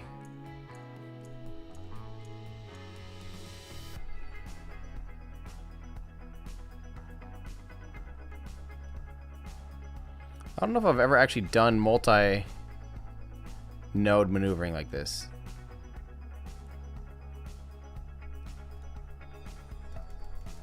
Whatever. We're gonna have to be tweaking it anyway. This is a pretty serious burn. It'll be both of these stages, basically.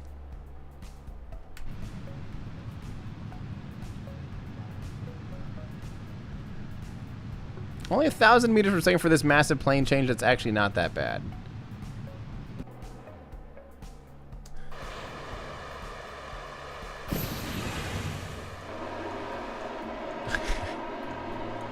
What a ridiculous stage.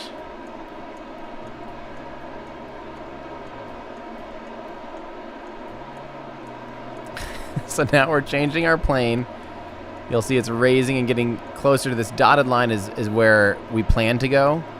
And you can see this orange or tealish line or whatever it is just going up. We're changing the plane. We're changing the angle of our orbit to line up with the angle of the orbit of the planet we're trying to get to, Elu. So that's the hard part here with Elu, is that it's at such a crazy inclination like this.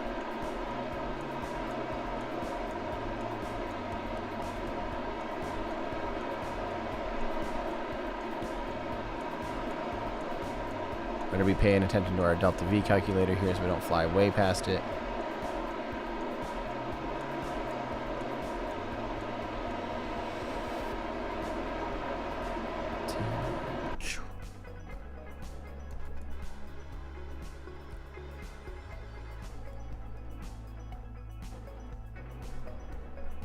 Okay, now we're just gonna probably tweak with our, like, if I keep accelerating, is that better or worse? I'm just using the little engines now. Yeah, I should probably just do it properly and just fly towards it again. Add a maneuver. Nope, that's worse. Better.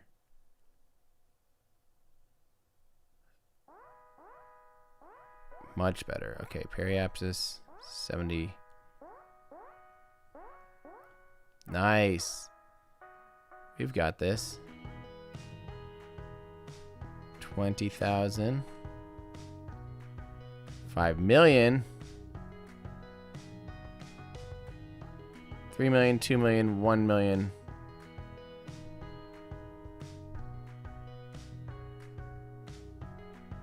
Haha, 300,000. Okay.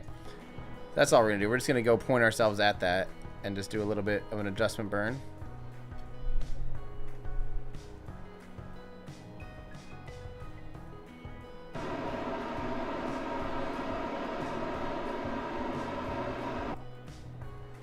You know what? I honestly don't remember the last time I did Elu, actually.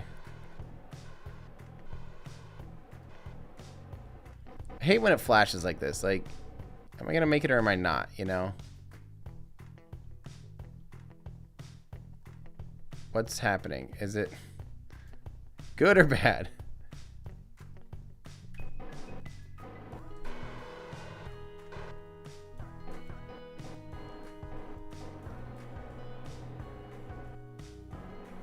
I hate this.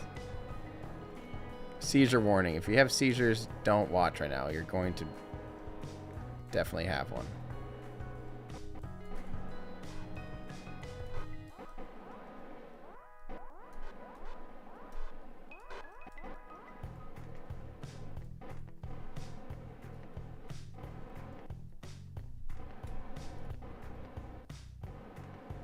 Whatever. We're saving it.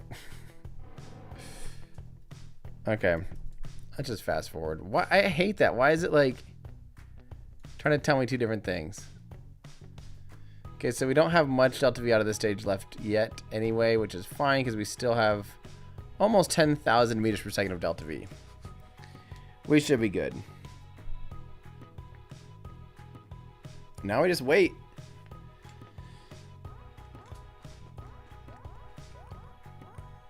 Oh, I can't believe we're doing this. Every engine in the game.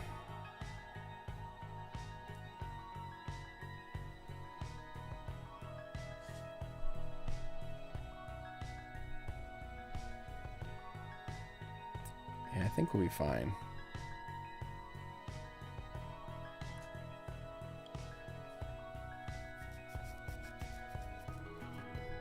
There is actually a docking port. I put a docking port under the launch escape tower.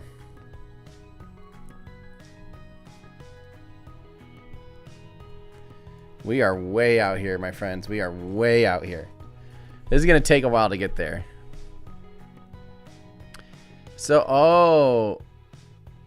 I think it's already seeing the return trip. Is that right? The next round of it? I'm confused. Yeah, I'm going to try landing on Elo, even though we don't have any landing engines, but I think we can do it.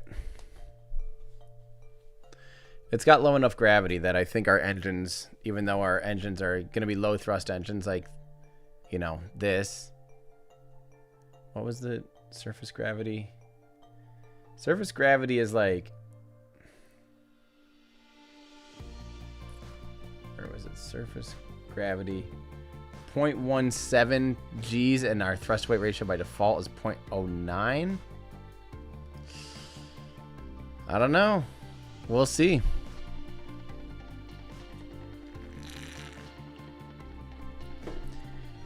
So how is everybody? What's new? Elo or bust. Well, we might bust if we do try to land with too low of a thrust weight ratio. But the good news is we'll be draining a lot of the fuel to do our insertion burn. Yeah, we've got the docking port on the nose. Yep. Boop. I love that I just have a command module for them. Those poor guys.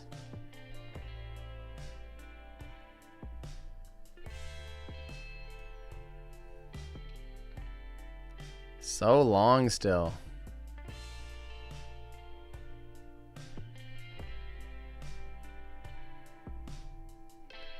Is it really 2 more years? Oh my god. I wish there was another faster warp. This is so stupid, Kerbal. Waiting like 10 minutes for a transfer window is just kind of annoying.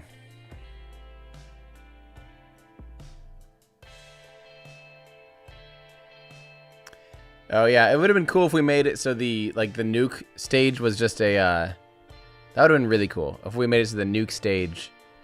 Yeah, it could have been like an orbital tug and kept it up in orbit and had its own everything.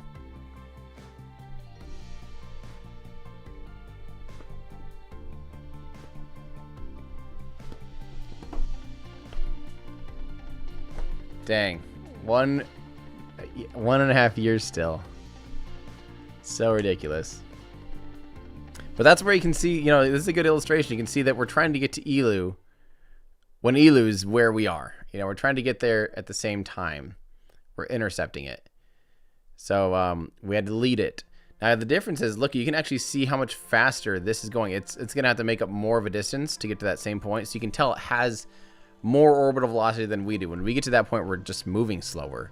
So that's actually, although we're getting into orbit by speeding up or actually kind of slowing down in a way, I guess. It's mostly just to catch up to the orbit and match, you know, get within the orbit of it. So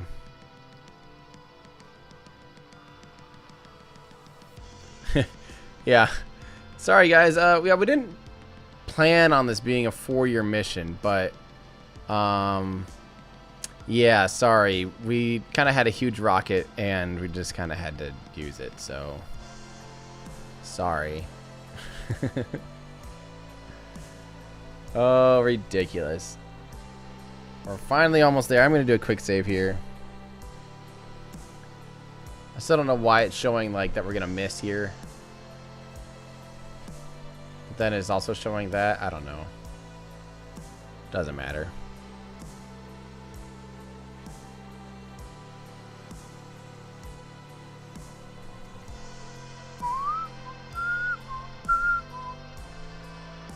Alright, we're half a year away now.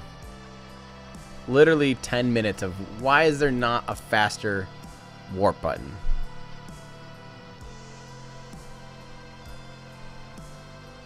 The anticipation. The anticipation, my friends.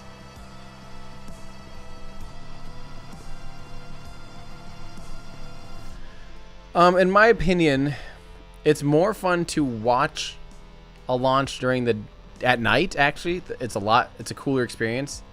It's more fun if you're worried about photos or videos, like if you're a member of the media, and that's what you're most worried about.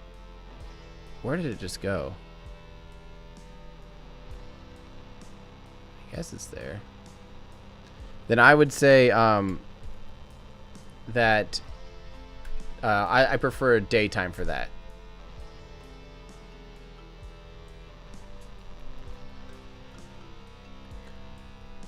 I feel like this is making me go retrograde even though I can't even see it.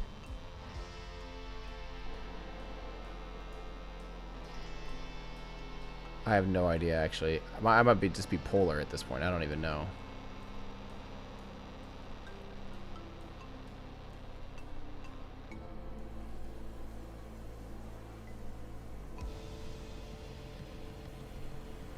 Okay, so I'm going to flip around.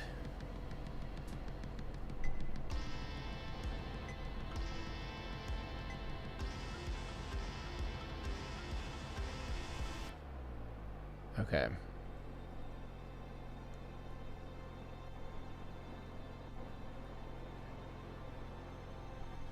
Nope, that's going the wrong way. Crap.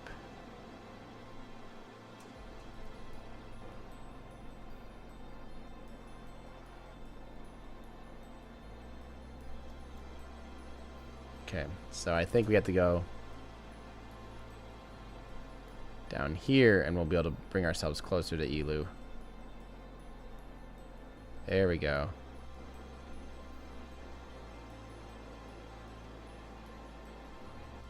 Here's what I'm gonna do. I'm gonna focus in on Elu.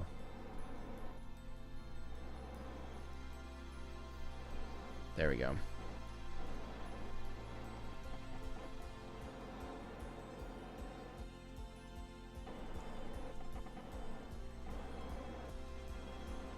Now fly.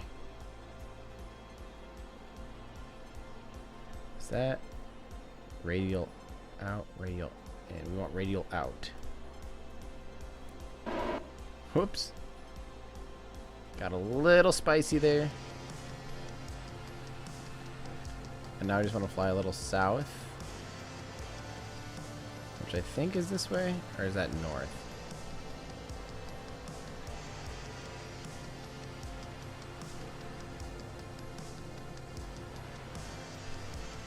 Doesn't really matter. That's fairly...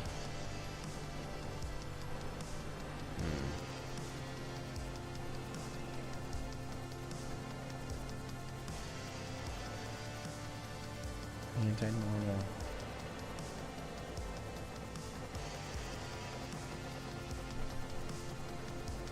There we go. There we go. That's fairly equatorial. I'll take it. Quick save. See, we're going to be flying by the time we go past there. We're going to have to do a pretty massive braking maneuver.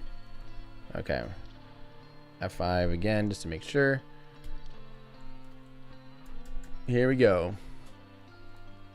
Let's get down there. 3 days, 2 days, 1 day.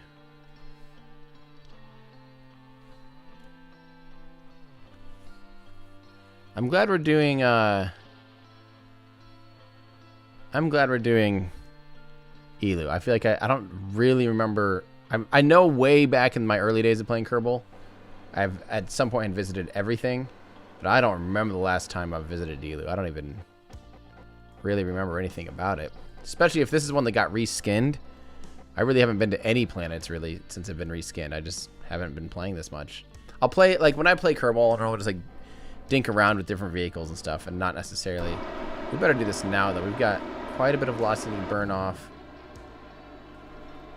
And not a ton of time. So yeah, we're just down to our mono prop thrusters.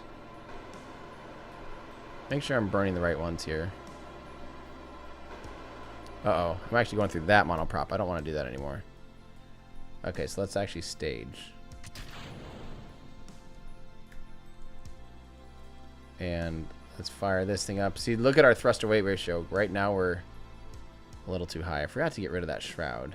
Hopefully that doesn't do something bad. There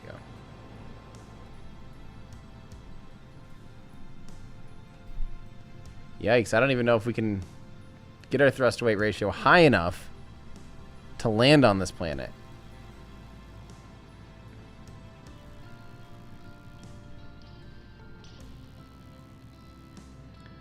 I don't even know if we're gonna brake fast enough.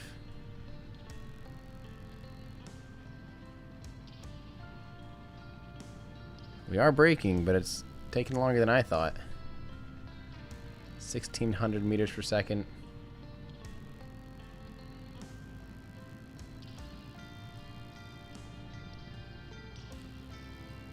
Come on, buddy. Come on, buddy. Keep slamming on those brakes. Use up some of our monoprop.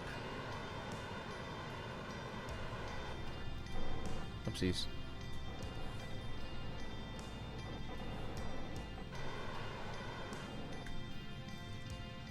We're still not. Uh-oh. Wow, we got a long ways to go. Should have started this burn a little earlier. Hey, but look, our thrust to weight ratio is going to be above 1 by the time we get down to the surface. Maybe.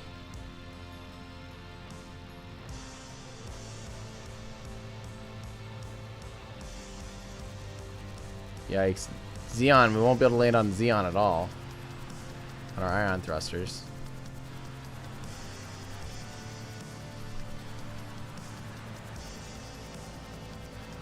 Good thing we have plenty of fuel. So we're gonna need it. Oh, it's achievable. We'll get it. We'll basically stop in space. Nah. It's not too late. It's not too late. It's not efficient what we're doing, but it's not too late.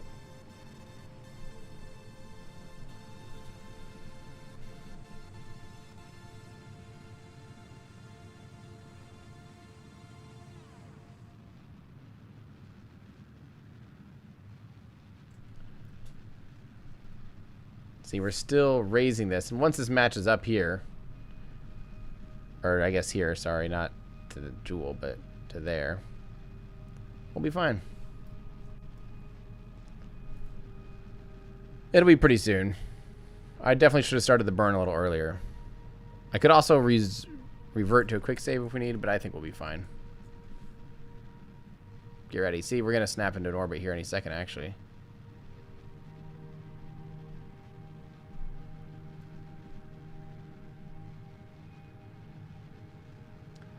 And orbit. There we go. It ain't a pretty orbit yet.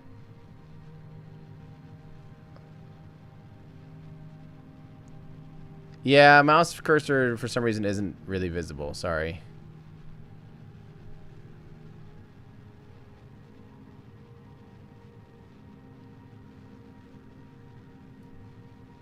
Okay, so we still have 3,000 meters per second. And we're not even really in an orbit anymore. What I'm going to do is I'm totally going to park it. We got to burn off some thrust, some weight in order to actually have a high enough thrust to weight ratio to actually land on this thing. So I'm intentionally being inefficient right now.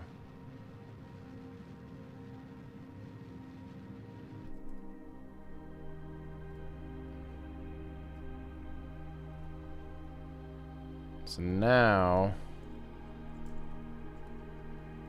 we'll actually just raise our orbit.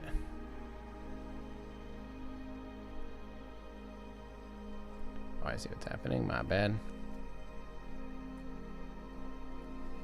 I just want to get our thrust to weight ratio high enough that we can actually land. Right now I feel like it'd be quite hard.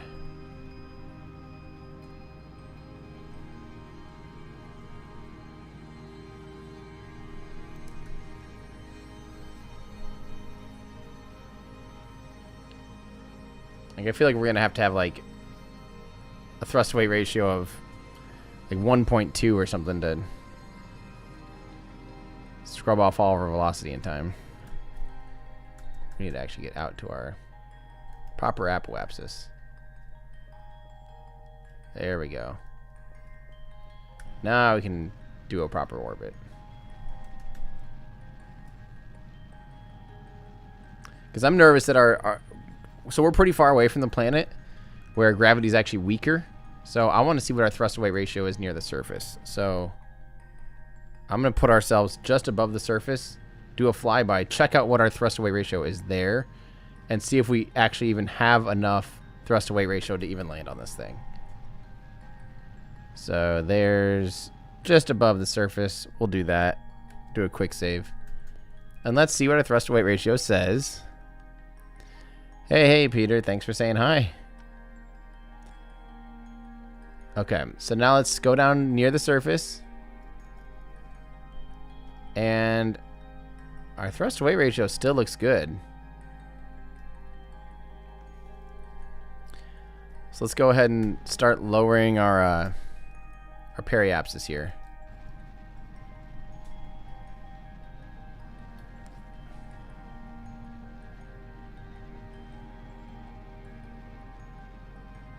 I told you guys we could make it into orbit. I just said it wouldn't be pretty.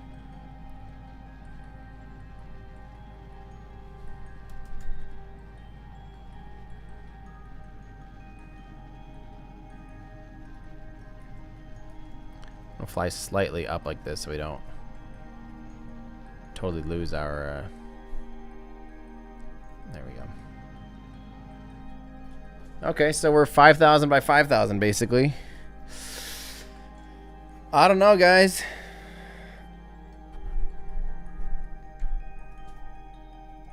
I don't know if we have enough thrust to weight ratio to actually land. I'll just have to probably burn the whole time pretty much. Should we try it though?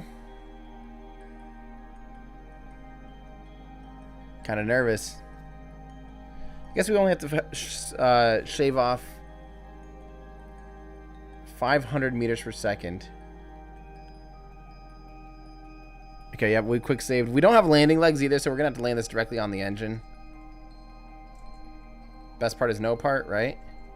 Right, guys? Right? Right? All right, let's try it anyway. Here we go. Boy, oh boy, that is a pitiful thrust to weight ratio.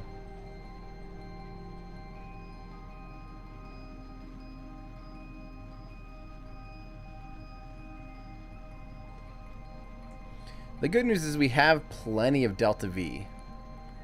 It's just a matter of can we should be able to, as long as our thrust to weight ratio is above 1, which it is, a landing should be feasible. We might just have to point our nose up quite a bit.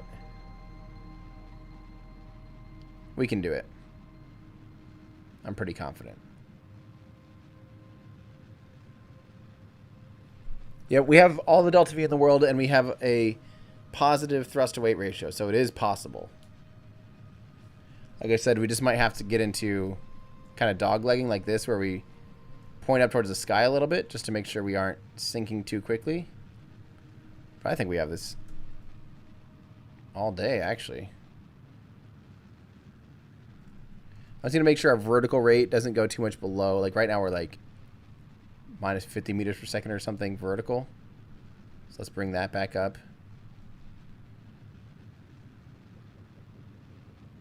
Because if that gets out of hand, then we're screwed.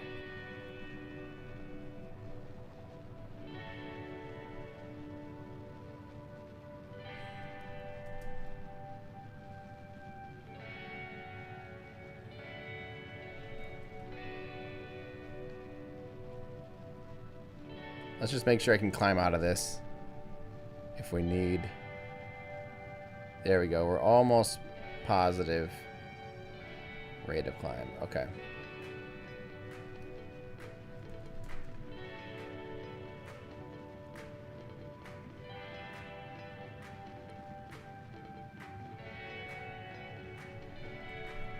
Make sure we're doing this too. Oh god, we lost 1,000 meters there.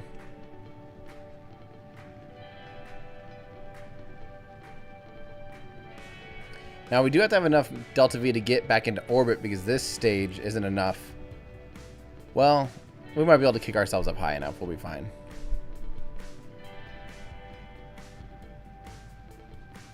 Let's pitch back up. I'm a little nervous about our rate of descent. What is this red light? Anyone know what that light is? That indicator light? It seemed to go away right at about -10. Interesting. Maybe that's like a landing light or something?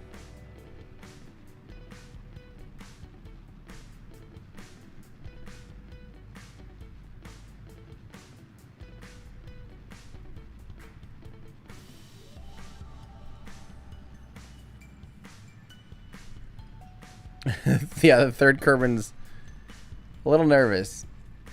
Oh, there we go. I think she's smiling a little bit more now. Uh-oh.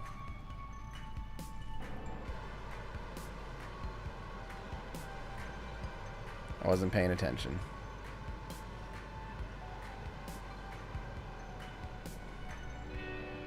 Come on, ready to climb. Come on. Come on, come on, come on, come on, come on, come on, come on, come on. We didn't get this far.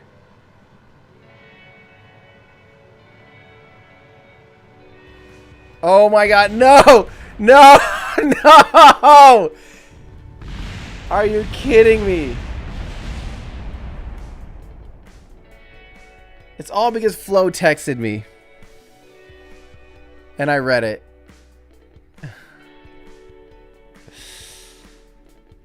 Oh, man.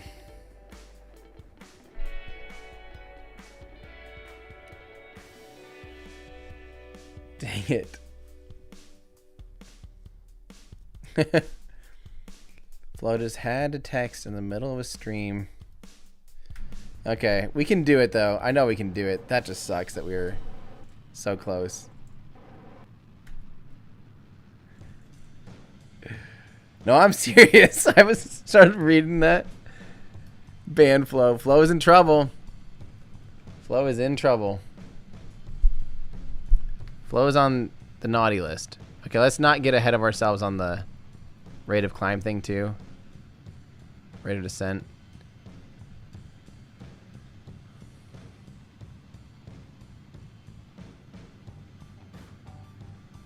We were so close.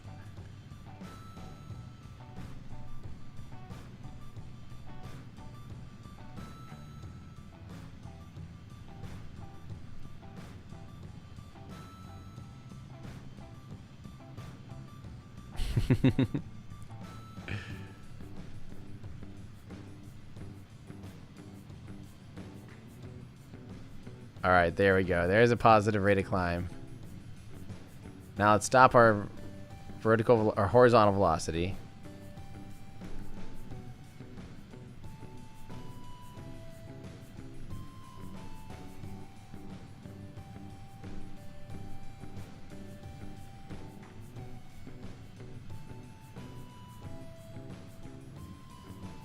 Okay, we got this. We got this for sure. Carl, careful. You don't want to be the new scapegoat, do you? Trust me, you don't want to be the new scapegoat.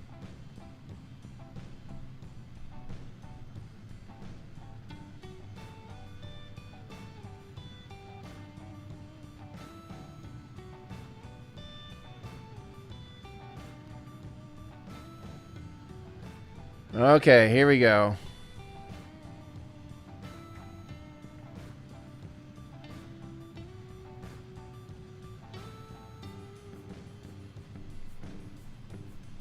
So I switched it to radial, so just in case I accidentally scrub off too much velocity.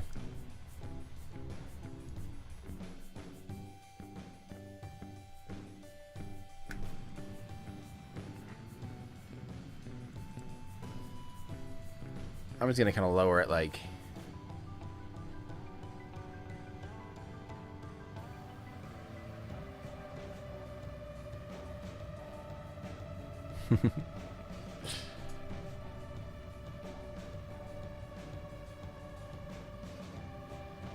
Are we speeding? Yeah, we're still speeding up.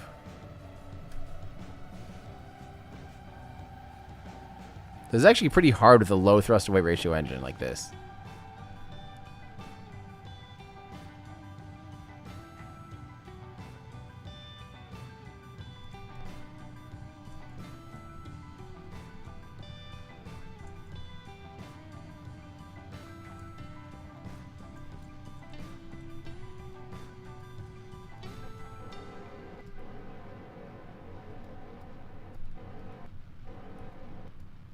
There we go.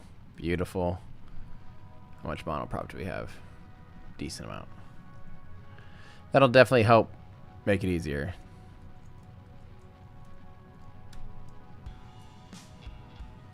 Nice and easy. Easy does it. What the heck is that? Flo is now calling me. Flo? You're about to get fired. Gosh. Oh, very, very, very funny. Very, very funny, Flo. It's a one-way ticket to not having my phone number. Uh-oh, uh-oh, uh-oh. Why is it doing this? Come on.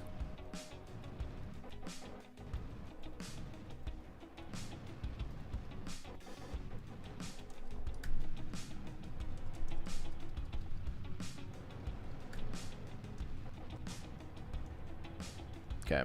Let's try. We have to find more level ground, I guess.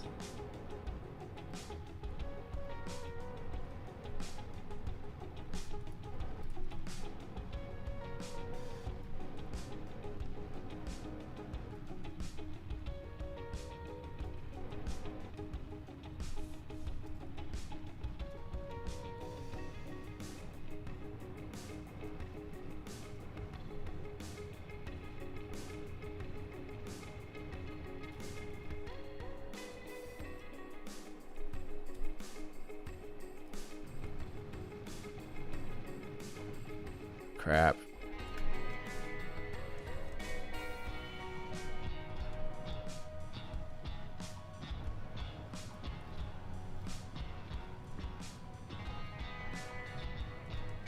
The daring cut out all your horizontal velocity maneuver just a few meters above the surface.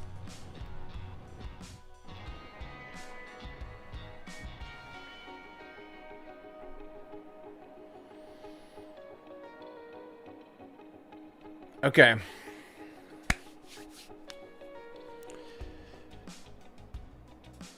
We don't have much time on the surface here because it's limited to our monoprop. So maybe we should get ourselves back into orbit. It'll never be a stable landing because of monoprop constraints. Well, maybe I'm wrong.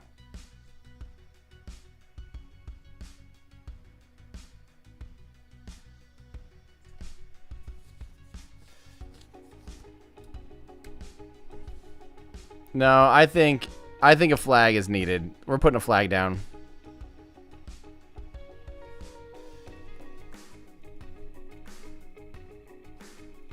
So, yeah, I was gonna say, assuming there's enough thrust to weight ratio to fly back up there. Plant a flag. I mean, what's the point if we get all the way there and we don't even put a flag on the moon?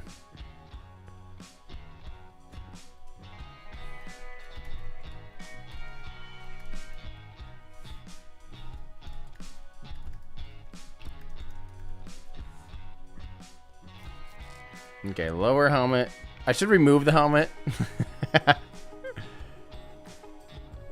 Okay, here we go.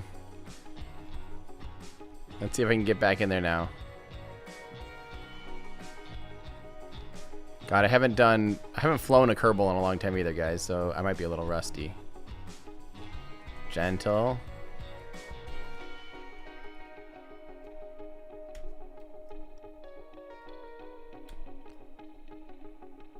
Okay. I can't believe we did that. That's hilarious. That's actually pretty. I'm pretty proud of that one. I'm not gonna lie. I'm pretty darn proud of that one. Pull a Chad, yeah.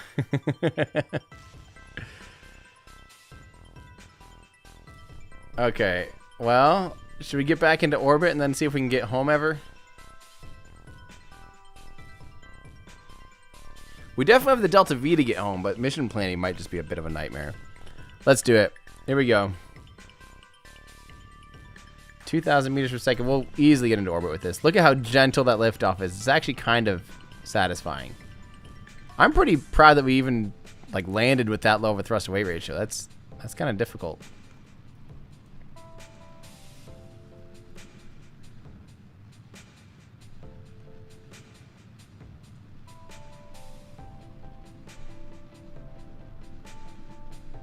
I don't think you could start an engine like that. No. I don't think that'd be good for anybody. Let's look at our orbital parameters here.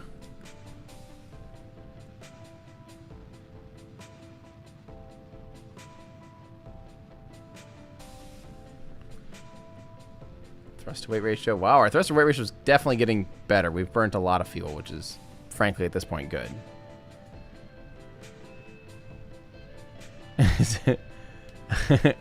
I did quick save, yep.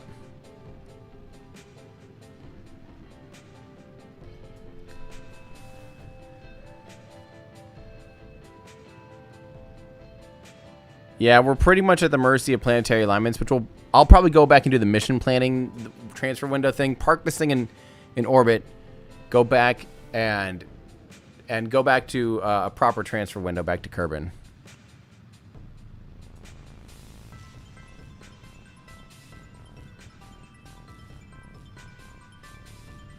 Yeah, I just proved that we don't need to land Starship with auxiliary engines. You are welcome, SpaceX. I just saved you billions of dollars.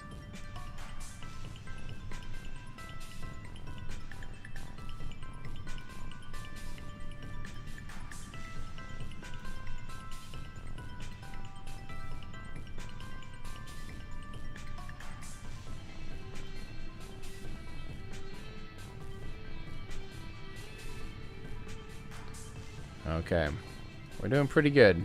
Slow way to orbit. Let's speed it up a little bit here.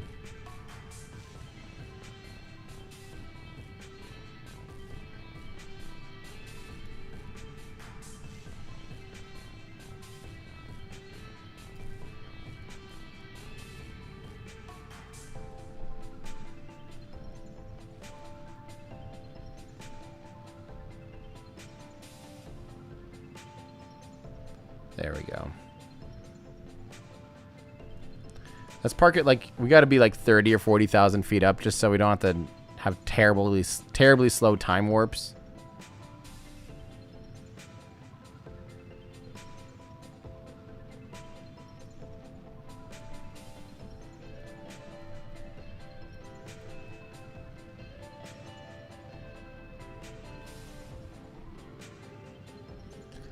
Park it at 150 there.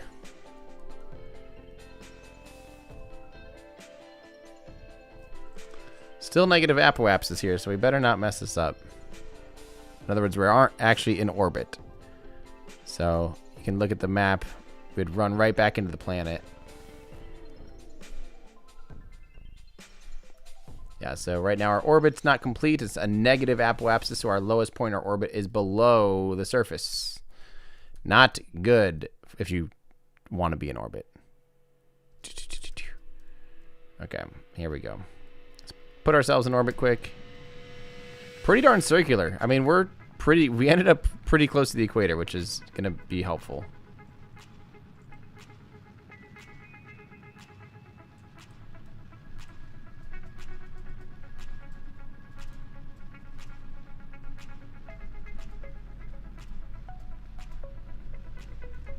Okay, so we're pretty much circular-ish. Let's go back to the tracking station.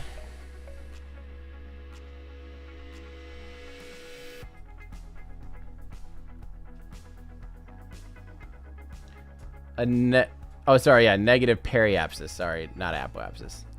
My bad.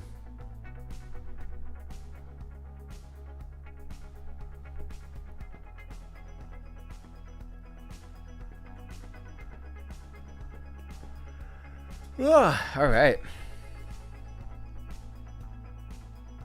So I think now we can just do the timer, create an alarm, planetary transfer window from Elu to Kerbin. Notes, wait. Oh, that's not bad.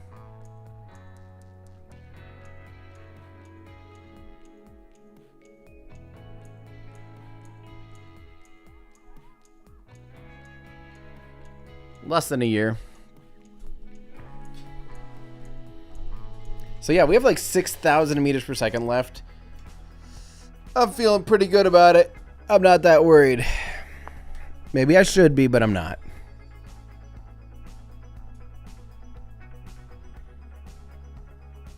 Ela was definitely the right mission. Thank you again, Andy. That's awesome. What is this? That's on. I have something on an interplanetary thing. Where is it? Who knows?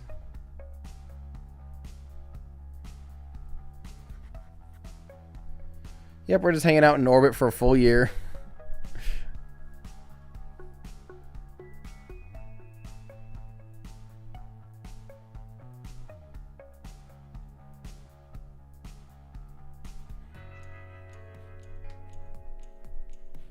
I can't believe we actually successfully used every engine in the game. We could probably land on mid-miss just for fun.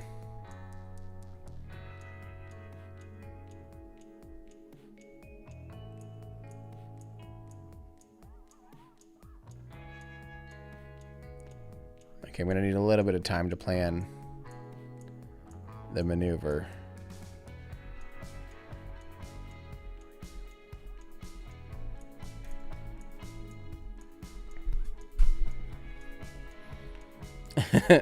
Hopefully it's a full-size Apollo. No, we know how big it is. It's not very big. Poor guys and gals. Poor Kerbals. They can't be too happy anymore.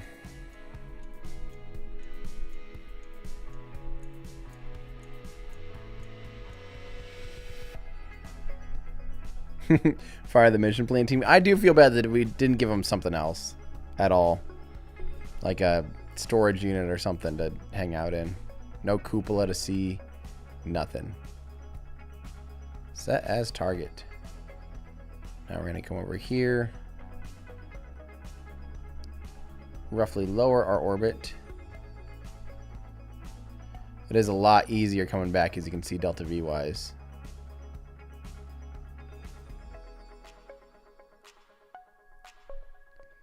That seems to be our closest approach there. Then maybe I'll just do a descending node.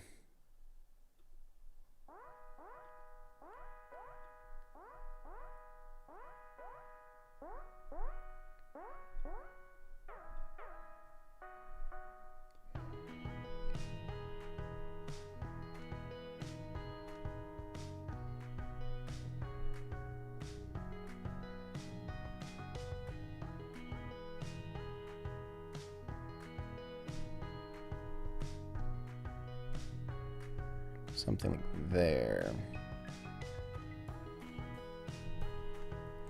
And then we're gonna just try to find our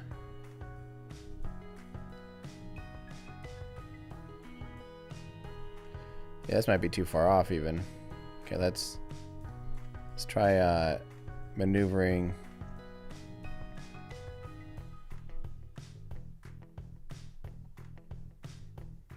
$7 million, $6 million, $3 million. There we go. There we go. Holy cow.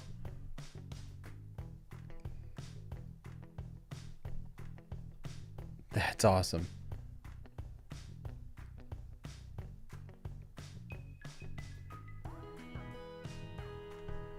Okay, we can do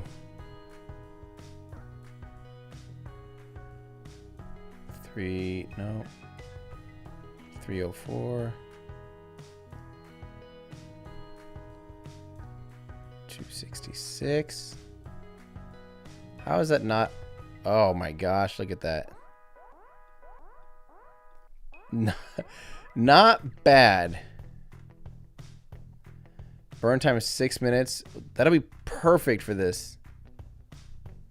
Okay, I'm just going to start here, and then I'm going to tweak it from there. Okay, so how do you warp to the next warp here?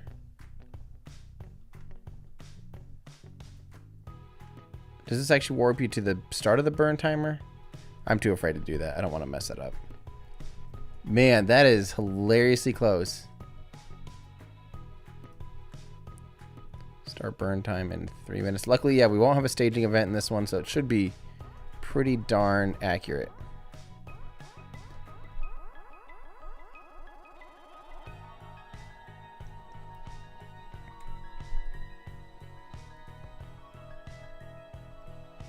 $30 seconds, 10. Okay, here we go. 10, 9, 8, 7, 6, 5, 4, 3, 2, 1. Perfect with the music too. This mission was just destined. This is just destined.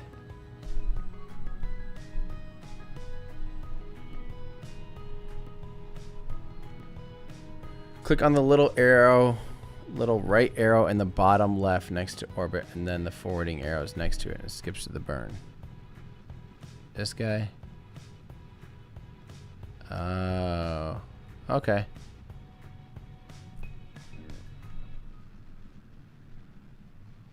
I did not ever see these. Whoa. I've never noticed these before.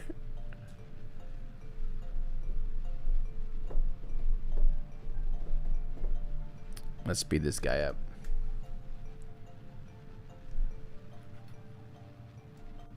So let's watch our orbit. There we go. Our orbit broke. So we're now free from Elu's orbit.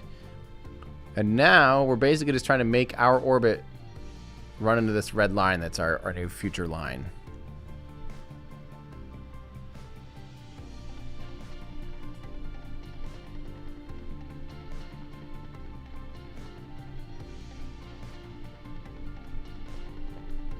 Yeah, I miss a lot of the little things that they add like that, where if I haven't played the game, I haven't kept up with it per se, I'd forget about them, you know?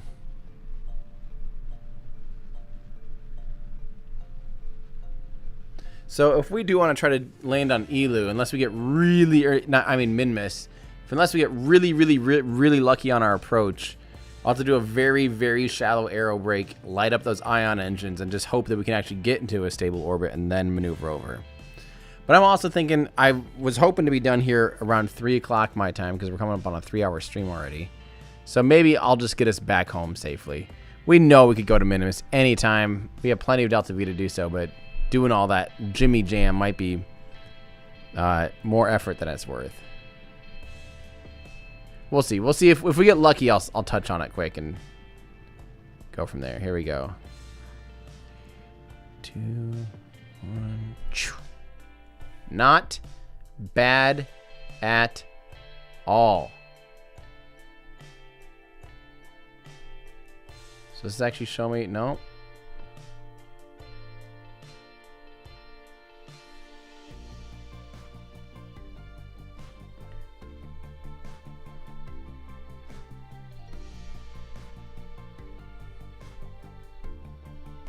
Okay, so we're flying pretty high here. Let's try and lower it. We do have a decent amount of monoprop, which makes it easy for these kind of things.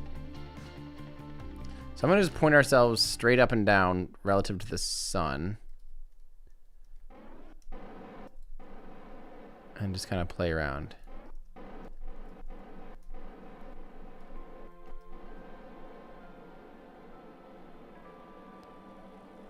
So I think, oh, that's not straight up and down compared to the sun. This is straight up and down compared to the sun. My bad.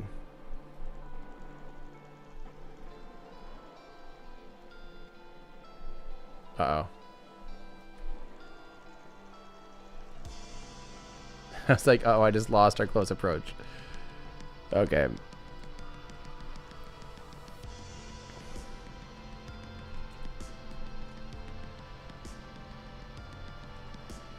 Now we want to go...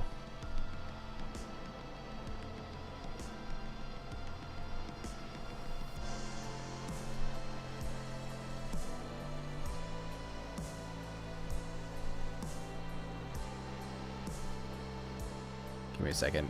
It'll look real gross for a minute, but it'll get better. Trust me.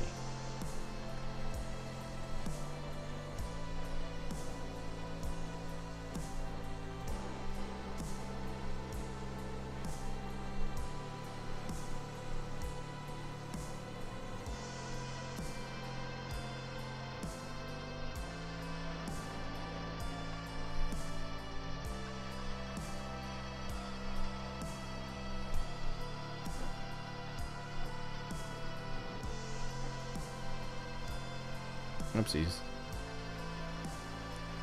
I want to do fine maneuvering thrusters from now on. Kerbal, because that's a pretty good approach, but I think we can do better. Like I said, it's a really good thing we have so much monoprop, because this makes this so much easier. Jeez. It's so sensitive, even with fine controls on. Look at this. Basically equatorial. Darn close to equatorial.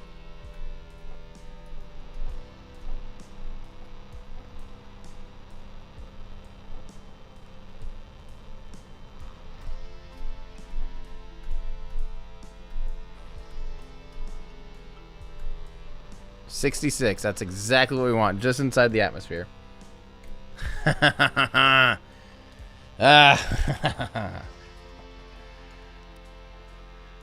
Okay. Let's fly home. We have a decent amount of Delta V still with that.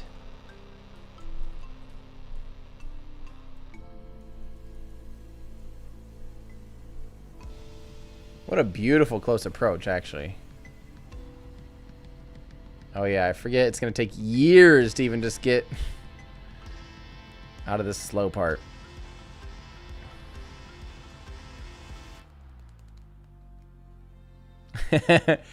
Andy. Oh, that's hilarious. I think we'd have enough thrust to weight ratio to land on Minmus with the ion engines. I do think so. Because Minmus has, like, no stuff. Let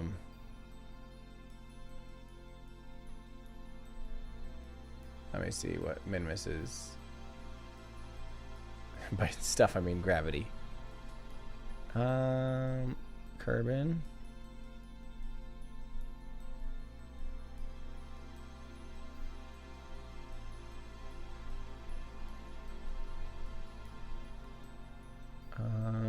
Minmus. So Minmus has the gravity of surface gravity 0.05, so 3 or 4 times less than Elu, and those ion engines were 0.5 thrust to weight ratio, so they'd be like 1.5 on Minmus. Thanks for hanging out. Slowest return trip home ever.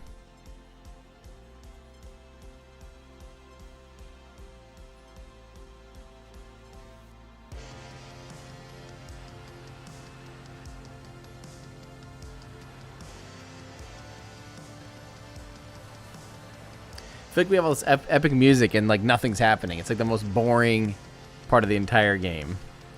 Ask me a fun question. Challenge me. Let's hear it.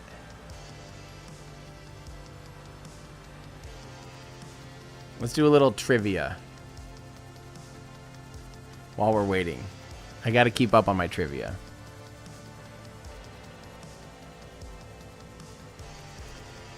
Questions. How was being on Australian TV the other day? It was great. That crew was really fun to work with. It was kind of stressful to try to squeeze. It was supposed to be like a 30-minute interview, and it turned into a 4-hour thing. That's just kind of how things tend to work out in my life. And it was kind of right amidst, you know, I was trying to squeeze in if I could have done a Patreon live stream or a Patreon meetup, but when they took up 4 hours of one of my only 2 days to prep gear, I was like, that can't happen. But it was really fun. I don't regret it. And it sounds like, actually, I've had a lot of people be like, hey, I saw you on there. So that's cool. That was really cool. How am I feeling about KSP2? As long as, I'm so happy with KSP1. As long as KSP2 still has the same gameplay and I don't have to, like, relearn it completely, but it's just better, then I'll be very... Actually, the biggest thing, I don't even care. They could have done the exact same thing, but just used a better physics engine so a newer computer can handle it better, like... Not relying on just one core's computing power, but start relying more on graphics cards and stuff, I would have been totally happy. And just a slight reskin. If the core engine of the game was core game was the same, but just updated graphics and upgraded physics, I'd be so much happier. Jolly Ranchers and Tootsie Rolls. Bigger fan of Tootsie Rolls than Jolly Ranchers. Name 3 astronauts on a... Name the 3. We had Fred Hayes, Jim Lovell, and...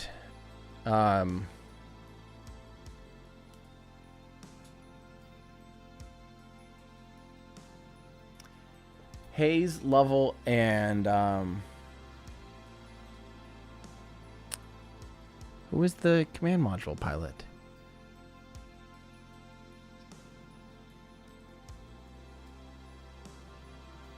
Oh, I'm kicking myself right now. I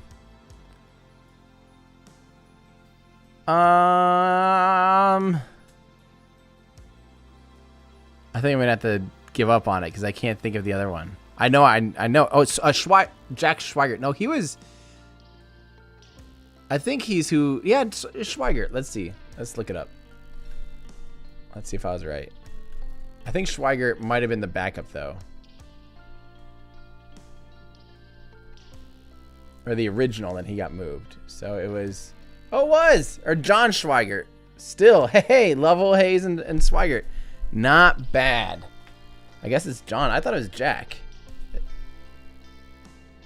Was his nickname Jack or something? Weird. All right.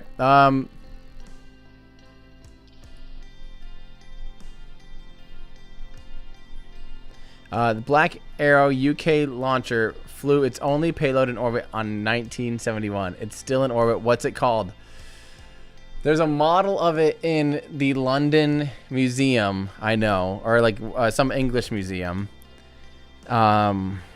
I can imagine what it looks like. It's very shiny. Has like it's almost like a bunch of mirror-looking things on it.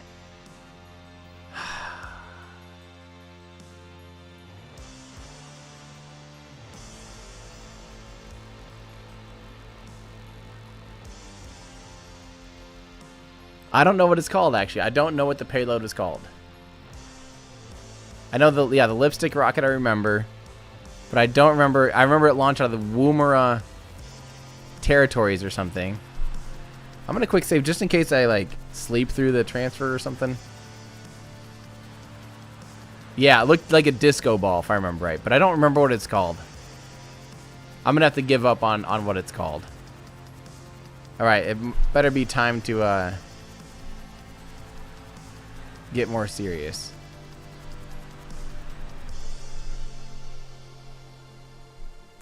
Here we go. It's business time. We are cruising 14,000 kilometers an hour from up there. Oh, we're going to be screaming in at Kerbal, I'll tell you that. Our intercept velocity is going to be so high. We're already at 5,000 meters per second.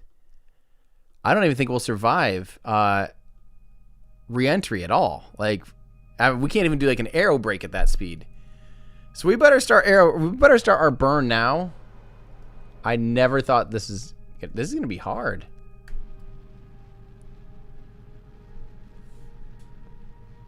Wow.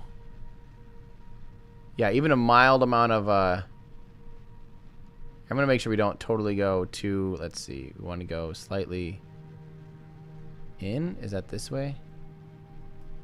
There we go. Just slightly, just a little bit. Maintain that altitude.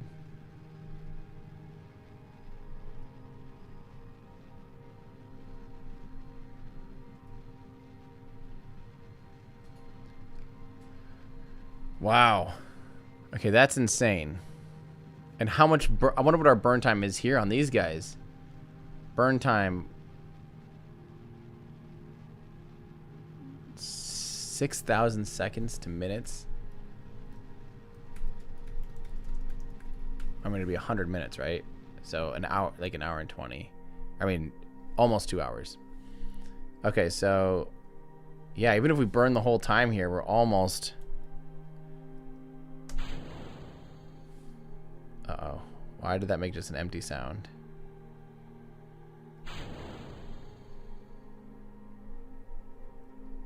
Make sure these are fired up. Here we go. Hopefully these work okay. And turn on our... There we go. Whew. Got our electric charge going. This is going to be very slow, very painful. Yep. Yep. I like how I was like, what is 6,000 divided by 60? I didn't even think about it at all. I was just only thinking about numbers. Oh, man.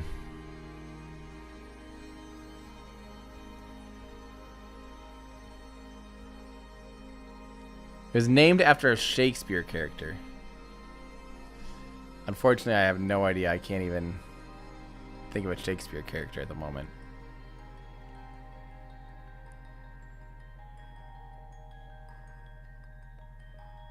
This is going to be so painful, guys.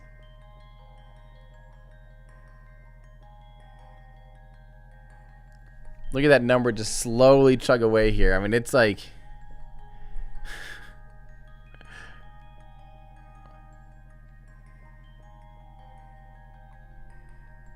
What's in the night sky tomorrow night?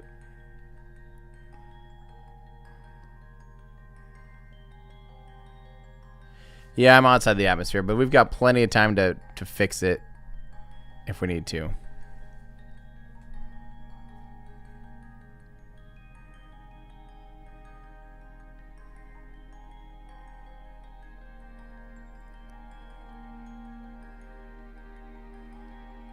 Gosh. Slowest. I wish I had 8 thrusters on this thing now, honestly, or 9.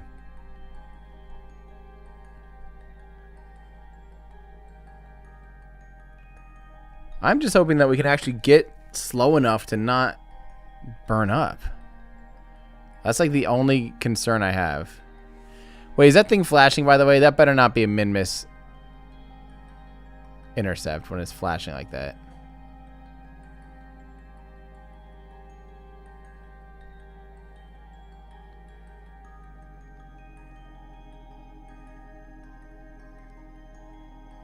A CME will hit us? What? A G2? Will that be will that end up being like a bunch of northern lights?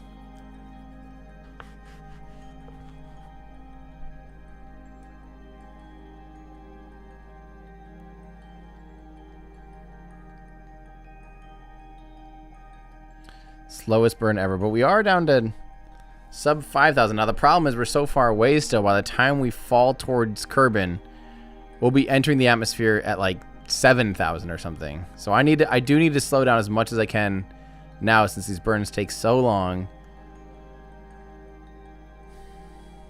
This is ridiculous.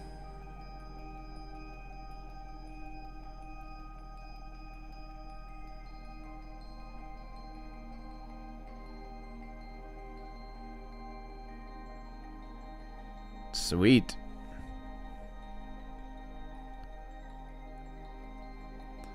Okay, we're at 5,000. So we have burned off almost 1,000 meters per second.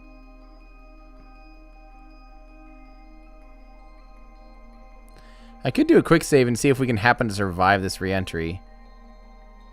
And just see what it looks like, you know?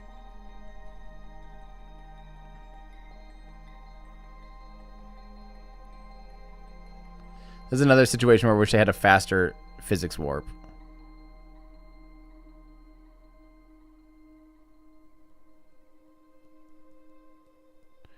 Yeah, we're at a good place here as far as that stuff goes.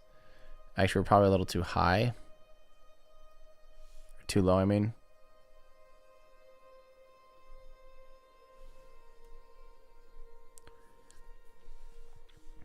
I'll slow down to 4,000 and just see what that looks like at like 65,000. Oh,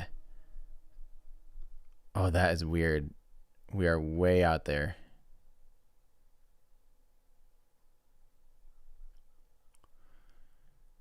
And see what that looks like. See if that's survivable.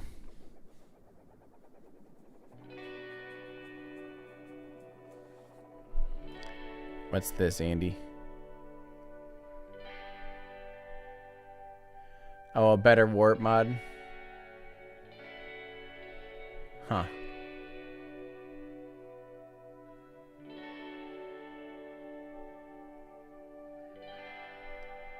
Well, that's good to know. Okay, what do you guys think? Should I try like a 65,000 re-entry and just see if it's survivable? I mean, I can always do a quick save and just check it out. Let's do a nice clean number. Let's do 65,000.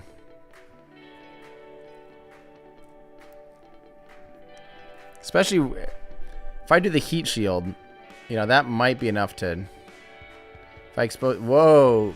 Do we have a jewel encounter right now? Whoa. That's funny. It'd be funny if we used that to our advantage somehow.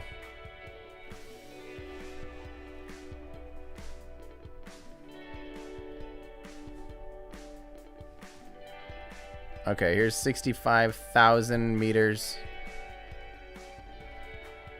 Exactly. Okay, let's just see what this looks like. Let's just go for it. For sure, all these engines and stuff are going to blow up, but we'll see if it happens to be survivable. I'm really curious how fast we'll end up going.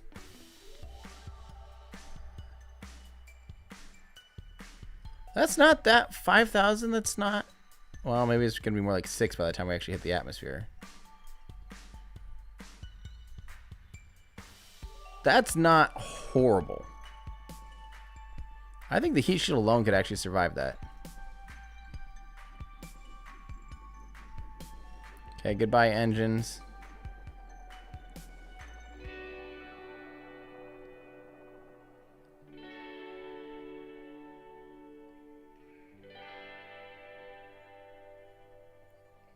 It's definitely not decelerating much there.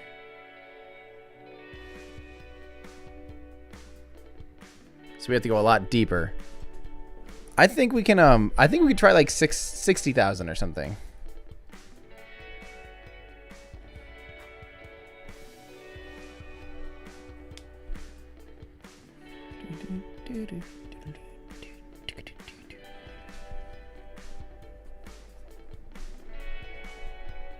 Okay, let's lower our periapsis to 60,000.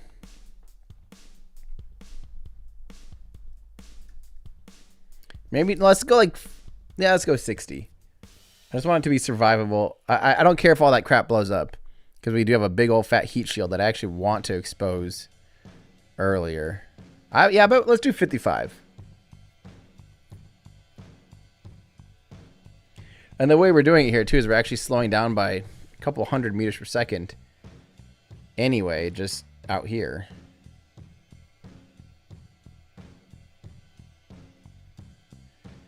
That is a lot of velocity to pull out of a re-entry out of the atmosphere, but with heat shields, anything is possible.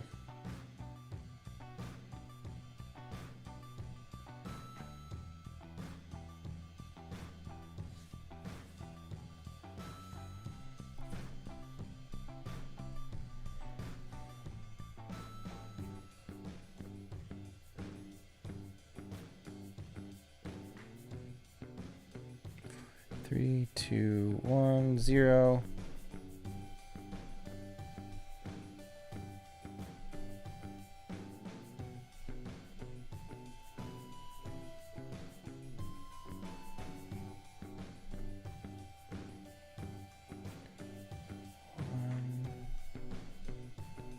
I don't know why I'm going for exactly 55,000. Ah! Whatever. I'll quick save it here. Good enough. I mean, what I could do, I could just eject the service module now.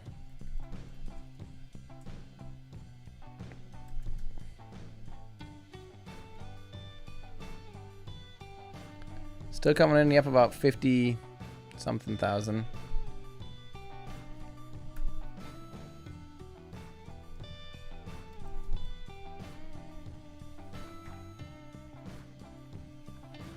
Okay, here we go. Let's see how long before these things blow up. Should be pretty quick. Goodbye. There's that. Service module's still alive. That's impressive. It's not slowing down much yet. I thought this thing would be slowing down a lot more. We're gonna have to lose thousands of meters per second of velocity. We're gonna have to go a lot deeper than that. Service module is... anything's ablative if you try hard enough. Okay, that's not going to do it at all. That's still leaving us out like around Joule or something. Look at that. That's nothing. We're going to have to go way deeper. Jeez.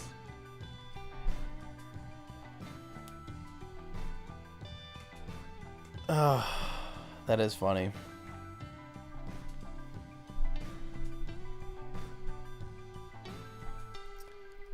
Okay. Let's keep going. I think we got to go like 40 because that was not doing it. That was not doing it at all. Or let's do 42. 42 is always the answer.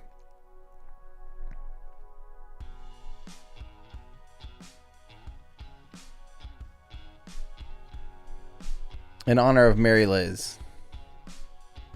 Her favorite number is 42.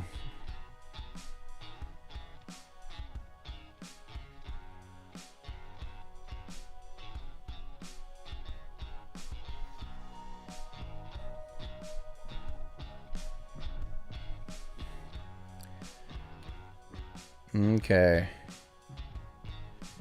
Should we try 42 or should we go even deeper?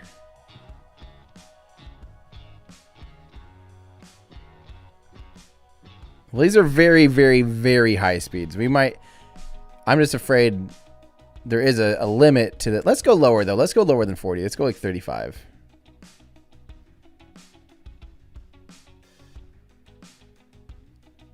Or 30. Like I said, the good thing is the way we're doing this actually is we're slowing down the main velocity a decent amount. And we're lowering the... Because we could just orient so we get into the atmosphere quicker, but the way we're doing it is also burning off quite a bit of velocity. So that's a good thing.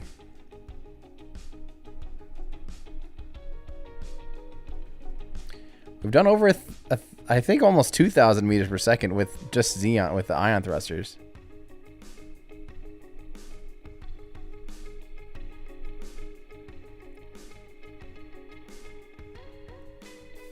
Okay, here we go. These engines are going to blow up immediately. Quick save.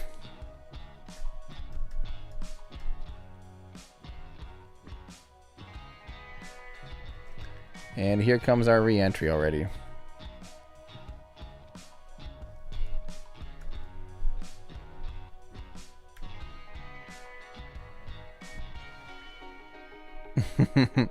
It's absolutely pointless to do this with these edges at this point. Okay, we're going to be coming in real steep. Get ready. They're going to instantly blow up. 65,000. 63. Goodbye engines. Goodbye engine plate. Right now. Goodbye that. We're still speeding up. There we go. Now we're starting to decelerate. Finally. Okay, we're down to the ablative heat shield already, actually. And now the brakes are really on. Holy cow. There we go. Here comes the G's. Here comes the G's. Woo, baby. Hold on tight, guys. You're at 10 G's. How is this a blade of heat shield? That's holding up. This might be about right. We're actually in Kerbal orbit, so that's good. Okay, we got this. We got this. And we are suborbital. Now is the question, yeah, we're going to land on land, or are we going to land in that watery bit there? It's going to be close. It's going to be like right on the beach, I feel like.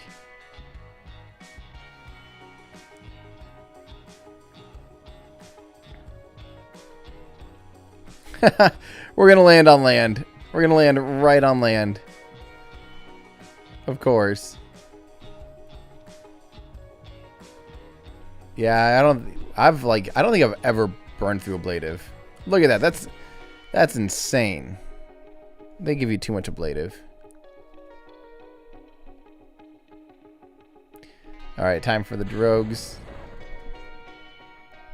Let's kick off the heat shield so we can so we have a little slower landing velocity since we're not splashing down. Jettison this. There we go, 6.5. That's decent.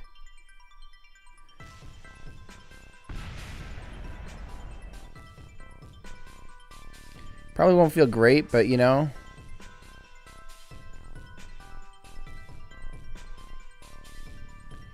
Sweet, guys. Well, I think we officially did every single rocket engine in the game. Took it to Elu, landed, planted a flag, and safely recovered our crew back on Kerbal. Wow. That was a pretty good stream, guys. That was a fun mission. And yeah, it only took 10 years. Just over 9. 9.25 or so. 9.5. 9.25. Just over 9. That was sweet. Good challenge. Good challenge. Good times. That's awesome. I'm loving that. Wow, this thing has been gone for 10 years. Poor thing. Poor Kerbals. Let's get you guys home and... Wow, that was awesome. That was a fun stream. Thank you guys for that. So yeah, let's just give you a real quick rundown here. So I'm waiting for, I've been a lot of back and forth approvals with Firefly, making sure that we're not showing any intellectual property, things like that. That video should be out for sure this week. You guys will get first dibs on it by about either like 6 hours first dibs or 1 day first dibs, depending. At this point, I'm hoping that I can get you guys the preview, Patreon and YouTube members previews on Monday, and then release it publicly on Tuesday. Meanwhile, while I'm waiting for that too, I'm going to be working on the Soviet video. We're officially getting into the B-roll, which is very hard. Sorry if you've already heard all this, but figure we might as well. Yeah, getting B-roll on this stuff is extremely hard, so we might have to be... there might be B-roll that doesn't really match, but it's just kind of the storytelling, because I don't want it just an hour and a half of my face, you know. So, yeah, that's gonna be fun. I'm plugging away at B-roll. Andrew's gonna be plugging away at the family tree. Hopefully, we make a lot of progress this week. By the end of the week, I really want to see some like very solid progress on it. You know, just feeling, because my goal is I need to have this done before I leave town again, and I'm planning to probably leave town to fix up the studio and do all that. Early November, so we're gonna get this done, and it's a lot of work, but I'm really excited. So at least I don't have anything else really on the calendar at all. So yeah, well, that's really about it, everybody. Thank you, of course, for your support. I hope that you guys are excited for what's coming up and what we're working on next, which is, I think, a lot of really cool stuff. So it means a lot, and thank you also for your patience. For those of you that have been waiting for content to come out, trust me, I know there's been a lot of stuff that's in the back end of things that you guys probably just don't get to see. A lot of work on things that are important for the future, laying a lot of groundwork on things.